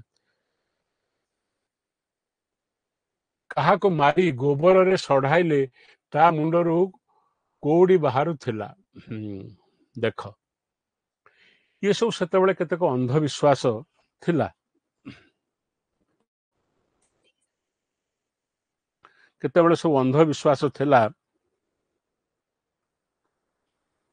ସେ ଅନ୍ଧବିଶ୍ୱାସ ଗୋଟେ ହେଲା କଣ? ଆମେ ଯେମିତି କହୁଛୁ ଗାଡିରେ ଯାଉଛି, ଗାଡିରେ ଆମେ ଯାଉଛୁ, ଗୋଟେ ବିଲେଇ ସେ ଗାଡି ଆଗରେ ଗଲା, ଆମେ କଣ କରୁଛୁ? ଗାଡିକି ପଛକୁ ଫେରୁଛୁ। କାହିଁକି ନା ବିଲେଇ ହଉଛି ଅମଙ୍ଗଳର ପ୍ରତୀକ ବୋଲି ଭାବୁଛୁ। ହୁଏତ ବିଲେଇକି ସେ କଥା ଜଣା ନାହିଁ।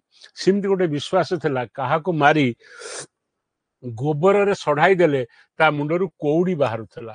ମହୁମାଛି, କୁଆ, ବୁଢିଆଣୀ, ପାଚିଲା ଏଣ୍ଡୁଅ। ଯୋଉ ଏଣ୍ଡୁଅଟା ଟିକେ ପାଚିଲା ଏଣ୍ଡୁଅ ମାନେ କଣ? ବୟସ୍କ ହଳଦିଆ ପଡି ଯାଇଥିଲା ଏଣ୍ଡୁଅ, ତାକୁ ମାରିକି ଯଦି ସଢେଇକି ଆମେ ଗୋବରରେ ପକଉଥିଲୁ ତା ଦେହରୁ କଉଡି ବାହାରୁଥିଲା ଗୋଟେ ବିଶ୍ୱାସ ଥିଲା। ଏଇ ସବୁ କାମ ତାଙ୍କ ପିଲା ବେଳର କଥା କୁଞ୍ଜବାବୁ ତାକୁ ସ୍ମରଣ ରଖିଛନ୍ତି। Option D. ସରସ୍ୱତୀ ପୂଜା ବା ଶ୍ରୀପଞ୍ଚମୀ ଦିନ, ଶ୍ରୀପଞ୍ଚମୀ ପରେ ମାଗଣ ସମୟରେ ଛାତ୍ରଛାତ୍ରୀ ମାନେ କେଉଁ ବନ୍ଦନା ଗାନ କରୁଥିଲେ? ଆପଣମାନେ ଆଜି ସେ କଥା ବିଶ୍ୱାସ କରିପାରିବେନି, ଆମେ ସବୁ ସେ କାମ କରୁଥିଲୁ। କଣ? ସରସ୍ୱତୀ ପୂଜା ସରିଗଲା ପରେ କୋଉଠି କୋଉଠି ସରସ୍ୱତୀ ମୂର୍ତ୍ତିକୁ ଧରି କିମ୍ବା ସରସ୍ୱତୀଙ୍କ ଫଟୋକୁ ଧରି ଆମେ ଗ୍ରାମର ଯୋଉ ସବୁ ବିଶିଷ୍ଟ ଲୋକମାନଙ୍କ ଘର ଅଛି ତାଙ୍କ ଘରକୁ ଆମେ ଯାଉଥିଲୁ ଗୀତ ବୋଲି ବୋଲିକି। ଏବଂ ତାକୁ କୁହନ୍ତି ମାଗଣ। ମାଗଣ ଅର୍ଥ ମାଗିବା। କଣ ମାଗୁଥିଲୁ ନା ଯୋଉ ଗୁରୁ ଆମର ଥିଲେ ତାଙ୍କ ପାଇଁ ଲୁଗା ପଟା, ପଇସା, ଚାଉଳ ପତ୍ର ସବୁ ଦିଆ ହଉଥିଲା। ବଡ ବଡ ଘର, ଧନୀ ଲୋକଙ୍କ ଘରକୁ ପୂଜା ଦିନ ସରସ୍ୱତୀ ଯାଉଥିଲେ। କିଏ ନଉଥିଲା ନା ଗୁରୁ ଏବଂ ଗୁରୁଙ୍କ ସାଙ୍ଗରେ ଥିବା ତାଙ୍କର ଛାତ୍ରମାନେ। ତାକୁ କୁହାଯାଉଥିଲା ମାଗଣ। ପ୍ରାୟ 15 ଦିନ 20 ଦିନ ଧରି ସରସ୍ୱତୀ ପୂଜା ପରେ, ଆଜି ଅବଶ୍ୟ ସରସ୍ୱତୀ ସେମିତି 15 ଦିନ 20 ଦିନ କଣ ମାସେ ପର୍ଯ୍ୟନ୍ତ ପଢୁଛନ୍ତି। ପୂଜା ସରିଗଲା ପରେ ତାଙ୍କର ବିସର୍ଜନ ହଉନି। ଯେ ପର୍ଯ୍ୟନ୍ତ କ୍ଲବର ପିଲାମାନେ ଏକାଠି ହେଇନାହାନ୍ତି, ନିର୍ଦ୍ଦିଷ୍ଟ ଦିନ ହେଇନାହିଁ, କିମ୍ବା ଯୋଜନା ହେଇନାହିଁ, କିମ୍ବା ଭୋଜି ଭାତର କିଛି ବ୍ୟବସ୍ଥା ହେଇନି, ସରସ୍ୱତୀ ବିସର୍ଜନ ହେଇସାରିଲା ପରେ 15 ଦିନ, କୋଉଠି 8 ଦିନ, କୋଉଠି 10 ଦିନ ସେ ମଧ୍ୟ ପଡି ରହୁଛନ୍ତି। କିନ୍ତୁ ସେତେବେଳେ କଣ ଥିଲା ନା ସରସ୍ୱତୀଙ୍କ ପୂଜା ସରିଲା ପରେ, ସରସ୍ୱତୀ ବିସର୍ଜନ ହେଇଗଲା ପରେ ସରସ୍ୱତୀଙ୍କର ଫଟୋ କିମ୍ବା ସରସ୍ୱତୀଙ୍କୁ ଧରି ସେ ଶିକ୍ଷକଙ୍କର ପ୍ରତ୍ୟକ୍ଷ ତତ୍ତ୍ୱାବଧାନରେ କିଛି ପିଲା ଯାଉଥିଲେ, ଗ୍ରାମର ବିଶିଷ୍ଟ ଲୋକମାନଙ୍କ ଘରେ ପହଞ୍ଚୁଥିଲେ, ସେଠି ସେମାନେ ଗୋଟେ ଗୀତ ବୋଲୁଥିଲେ। କୁଞ୍ଜବାବୁ କହିଛନ୍ତି ସରସ୍ୱତୀଙ୍କ ପୂଜା ତ ନେଇକି ଆମେ ଗୀତ ବୋଲିବା, ସରସ୍ୱତୀଙ୍କ ଗୀତ ନ ବୋଲିବା, କିନ୍ତୁ ସେଠି ସରସ୍ୱତୀଙ୍କର ଗୀତ ବୋଲା ହଉନଥିଲା। ବନ୍ଦଇ କଣ ସେଟା ବୋଲା ହଉଥିଲା? ଲକ୍ଷ୍ମୀଙ୍କ ବନ୍ଦନା, ଶିବଙ୍କ ବନ୍ଦନା, ସରସ୍ୱତୀଙ୍କ ବନ୍ଦନା, ବିଷ୍ଣୁ। ଏଠି ସରସ୍ୱତୀ ପୂଜା ଯୋଉ ମାଗଣ ହଉଥିଲା ସେଥିରେ ଲକ୍ଷ୍ମୀଙ୍କ ବନ୍ଦନା ଚଳୁନଥିଲା, ଶିବଙ୍କ ବନ୍ଦନା ବୋଲା ହଉନଥିଲା, ସରସ୍ୱତୀଙ୍କ ବନ୍ଦନା ନୁହେଁ, ବିଷ୍ଣୁଙ୍କ ବନ୍ଦନା। ସେ ପ୍ରଶ୍ନ ପଚାରିଛନ୍ତି ତାଙ୍କ ଆତ୍ମକାହାଣୀରେ ଯେ ସରସ୍ୱତୀଙ୍କର ମାଗଣ ବା ସରସ୍ୱତୀଙ୍କୁ ଘିନି ଅନ୍ୟ ଘରକୁ ଗଲାବେଳେ ସରସ୍ୱତୀଙ୍କର ବନ୍ଦନା ଗାନ କରା ନ ଯାଇ ବିଷ୍ଣୁଙ୍କ ବନ୍ଦନା ବନ୍ଦଇ ହରି ବୋଲି କାହିଁକି ଗାନ କରାଯାଉଥିଲା। କିନ୍ତୁ ଗୋଟେ ପ୍ରଥା ଥିଲା, ସରସ୍ୱତୀ ପୂଜା ସରିଲା ପରେ ସେ ଗ୍ରାମର ସରସ୍ୱତୀ ପୂଜା ସରିଲା ପରେ ସେ ଶିକ୍ଷକମାନେ ବା ଜଣେ ଶିକ୍ଷକ କିଛି ପିଲାଙ୍କୁ ଧରି ଗ୍ରାମର ବଡ଼ ବଡ଼ ଲୋକଙ୍କ ଘରକୁ ଯାଉଥିଲେ, ସରସ୍ୱତୀ ମୂର୍ତ୍ତିଙ୍କୁ ରଖୁଥିଲେ ବା ଫଟୋ ରଖୁଥିଲେ, ବନ୍ଦଇ ହରି ଗାନ କରୁଥିଲେ ଏବଂ ସେଠି କିଛି ଧନପତ୍ର ଯାହା ଆଣୁଥିଲେ ତା ଗୁରୁ ଗ୍ରହଣ କରୁଥିଲେ।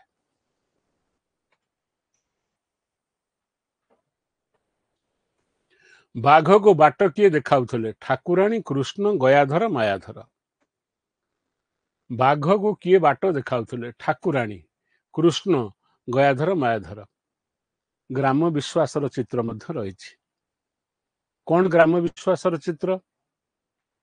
ଆମେ ବିଶ୍ୱାସ କରୁ ଯେ ଠାକୁରାଣୀ ଯେତେବେଳେ ହଇଜା ଲାଗେ ଆମେ କହୁ ଆମ ଗାଁ ଠାକୁରାଣୀ ସେ ଗାଁଟାକୁ ଜଗିଛନ୍ତି। ହଇଜା ଯୋଉ ଦେବୀ ସେ ପ୍ରବେଶ କରିପାରିବେନି, ଠାକୁରାଣୀ ତାଙ୍କୁ ଜଗିଛନ୍ତି, ତାଙ୍କୁ ହଟେଇ ଦଉଛନ୍ତି। ସେମିତି ବେଳେ ବେଳେ ଆମେ କହୁ ଯେ ଆମ ଗାଁ ଠାକୁରାଣୀ ବାଘ ଉପରେ ବସି ରାତିରେ ବୁଲୁଛନ୍ତି। ଏମିତି କେତେ ଲୋକ ବିଶ୍ୱାସ ଆମ ମୁଣ୍ଡରେ ସ୍ଥିରଭୂତ କି ସେତେବେଳେ ସବୁ ଥିଲା। ଏବେ ମଧ୍ୟ କିଛି ଅଛି ଯେ ବାଘକୁ କିଏ ବାଟ ଦେଖାଉଥିଲା ନା ବାଘକୁ ଦେଖାଉଥିଲା ବାଟ ମାୟାଧର ନୁହେଁ, ମାୟାଧର ବ୍ୟକ୍ତି, ଗୟାଧର ନୁହେଁ, କୃଷ୍ଣ ନୁହନ୍ତି, ଠାକୁରାଣୀ ବାଟ ଦେଖାଉଥିଲେ ବୋଲି କୁହାଯାଇଛି।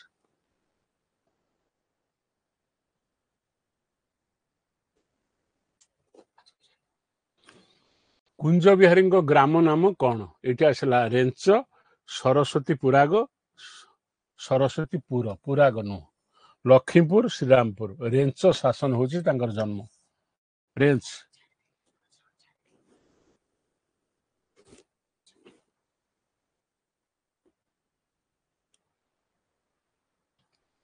ନିମିତ୍ତରେ ପ୍ରଥମେ କେଉଁ ମହାପ୍ରଭୁଙ୍କ ଲାଗି କରାଯାଉଥିଲା? ନିମିତ୍ତ ଅର୍ଥ ହଉଛି କ'ଣ? ଯୋଉ ବିବାହକୁ ଆମେ କ'ଣ ଆଜ୍ଞା ଆଜି କ'ଣ ନିମିତ୍ତ ଅଛି କି? ନିମିତ୍ତ ମାନେ କୌଣସି ବିଶେଷ ପର୍ବ ବିବାହ ହେଇଥିବ, ସେ ନିମିତ୍ତରେ ପ୍ରଥମେ କେଉଁ ମହାପ୍ରଭୁଙ୍କୁ ଲାଗି କରାଯାଉଥିଲା? ଲାଗି କ'ଣ? ଲାଗି ହଉଛି କ'ଣ? ଧର ଆମେ ଭାଷାଟାକୁ ଦେଖନ୍ତୁ, ବ୍ରହ୍ମପୁରର ଭାଷା ଅଛି, ଆଜି ମୁଁ 100 ଟଙ୍କା ବାନ୍ଧିଲି। 100 ଟଙ୍କା ବାନ୍ଧିଲି କ'ଣ? ବ୍ୟାଙ୍କରେ ଯାଇ ଡିପୋଜିଟ୍ କର, ତାକୁ କହିଲେ ବାନ୍ଧିବା। କ'ଣ ଆଜ୍ଞା ଅନ୍ନ ଲାଗିବ? ଅନ୍ନ ଲାଗିବା ଅର୍ଥ କ'ଣ? ଅନ୍ନ ପରସାଯିବ। ତେଣୁ ସେ କହୁଛି ପିତା ମହାପ୍ରଭୁ, ଡାଲି ମହାପ୍ରଭୁ, ଅନ୍ନ ମହାପ୍ରଭୁ, କ୍ଷୀରି ମହାପ୍ରଭୁ। କୌଣସି ନିମିତ୍ତ ପର୍ବ ଯୋଉଠି ସବୁ କୌଣସି ଉତ୍ସବରେ ଖାଇବା ପିଇବା ହଉଥିଲା ତାକୁ କୁହନ୍ତି ନିମିତ୍ତ। ସେଥିରେ ପ୍ରଥମେ କ'ଣ ଲାଗୁଥିଲା? କେଉଁ ମହାପ୍ରଭୁଙ୍କ ଲାଗି ପ୍ରଥମେ କ'ଣ ଲାଗୁଥିଲା? ଆଗ ଲାଗୁଥିଲା କ୍ଷୀରି, ତାକୁ କୁହାଯାଉଥିଲା କ୍ଷୀରି ମହାପ୍ରଭୁ। ଅନ୍ନ କୁହାଯାଉଥିଲା, ଆଜ୍ଞା ଅନ୍ନ ମହାପ୍ରଭୁ ଆସିବେ, ତାମାନେ ଅନ୍ନ ହଉଛି ମହାପ୍ରଭୁ, କ୍ଷୀରି ହଉଛି ମହାପ୍ରଭୁ, ଡାଲି ହଉଛି ମହାପ୍ରଭୁ, ପିତା ମହାପ୍ରଭୁ, ଖଟା ମହାପ୍ରଭୁ। ଯୋଉ ସବୁ ଆଇଟମ ଗୁଡା ଦିଆଯାଉଥିଲା ତା ସାଙ୍ଗରେ ସାଙ୍ଗିଆ ଥିଲା କ'ଣ? ମହାପ୍ରଭୁ। ଆଜିକାଲି ଆମର ବଦଳି ଯାଇଛି। ଆଜିକାଲି ଆମେ ଅନ୍ନ ଦିଆଯାଉଛି, ଡାଲି ଦିଆଯାଉଛି, ତରକାରୀ ଦିଆଯାଉଛି, ସବା ଶେଷରେ କ୍ଷୀରି ମିଠା ଦିଆଯାଉଛି। କିନ୍ତୁ ସେ ସମୟରେ କ'ଣ ହଉଥିଲା? ଆଗ ଲାଗୁଥିଲା କ୍ଷୀରି ମହାପ୍ରଭୁ, କ୍ଷୀରି ଆଗ ଲାଗିଯିଗଲା। ତାପରେ ଲାଗୁଥିଲା ଅନ୍ନ ମହାପ୍ରଭୁ, ତାପରେ ଡାଲି ମହାପ୍ରଭୁ, ତାପରେ ପିତା ମହାପ୍ରଭୁ। ତା ମାନେ ଖାଦ୍ୟ ସାମଗ୍ରୀ ସେ ଖାଲି ଭରଣ ପୋଷ ମାନେ ଭୋକ ମେଣ୍ଟାଇବା ପାଇଁ ନୁହଁ, ସେ ମଧ୍ୟ ମହାପ୍ରଭୁ। ସେ ଅନ୍ନ ମଧ୍ୟ ବ୍ରହ୍ମ, ଡାଲି ବ୍ରହ୍ମ, ଅନ୍ନ ବ୍ରହ୍ମ, କ୍ଷୀରି ବ୍ରହ୍ମ, ପିତା ବ୍ରହ୍ମ, ଆମ୍ବିଳ ବ୍ରହ୍ମ। କେତେ ଉଚ୍ଚ କୋଟିର ଚିନ୍ତାଧାରା। ଉଦର ପୂରଣ କରିବା ପାଇଁ ଆମେ ଖାଉଛେ, ଯାହାକୁ ଖାଉଛେ ସିଏ ମଧ୍ୟ ବ୍ରହ୍ମ, ଅନ୍ନ ବ୍ରହ୍ମ ସିଏ। ତେଣୁ ନିମିତ୍ତ ମାନଙ୍କରେ, ନିମିତ୍ତ ଅର୍ଥ ଉତ୍ସବ ମାନଙ୍କରେ, ନିମିତ୍ତାର ଅର୍ଥ ନୁହଁ ନିମିତ୍ତା ନୁହଁ, ନିମିତ୍ତରେ ପ୍ରଥମେ କେଉଁ ମହାପ୍ରଭୁଙ୍କ ଲାଗି କରାଯାଉଥିଲା? ନା କ୍ଷୀରି ମହାପ୍ରଭୁ। କରେକ୍ଟ। ମୁଁ ବି କୁ କାଟିଦେଲି, ସି କୁ କାଟିଦେଲି, ଡି କୁ କାଟିଦେଲି। କ୍ଷୀରି ମହାପ୍ରଭୁ। ସେ ସମୟର ଚିନ୍ତାଧାରା, ପ୍ରଥମେ କ୍ଷୀରି ଲାଗୁଥିଲା ଏବଂ ଖାଦ୍ୟ ପଦାର୍ଥକୁ ସବୁ କୁହାଯାଉଥିଲା ମହାପ୍ରଭୁ। ଆଇଟମ ସବୁ ଯାହା ଆସୁଛି, କ୍ଷୀରି ସେ ମହାପ୍ରଭୁ, ଅନ୍ନ ଭାତ ଆସିଲା ସେ ଅନ୍ନ ମହାପ୍ରଭୁ, ଡାଲି ମହାପ୍ରଭୁ, ଖଟା ମହାପ୍ରଭୁ, ପିତା ଜିନିଷ କିଛି ଆସିଛି, କଲରା ଆସିଛି, ସେ ପିତା ମହାପ୍ରଭୁ। ପ୍ରତ୍ୟେକ ଆଇଟମ ହଉଛି ମହାପ୍ରଭୁ ବା ବ୍ରହ୍ମ ରୂପେ ବିଚାର କରାଯାଉଥିଲା।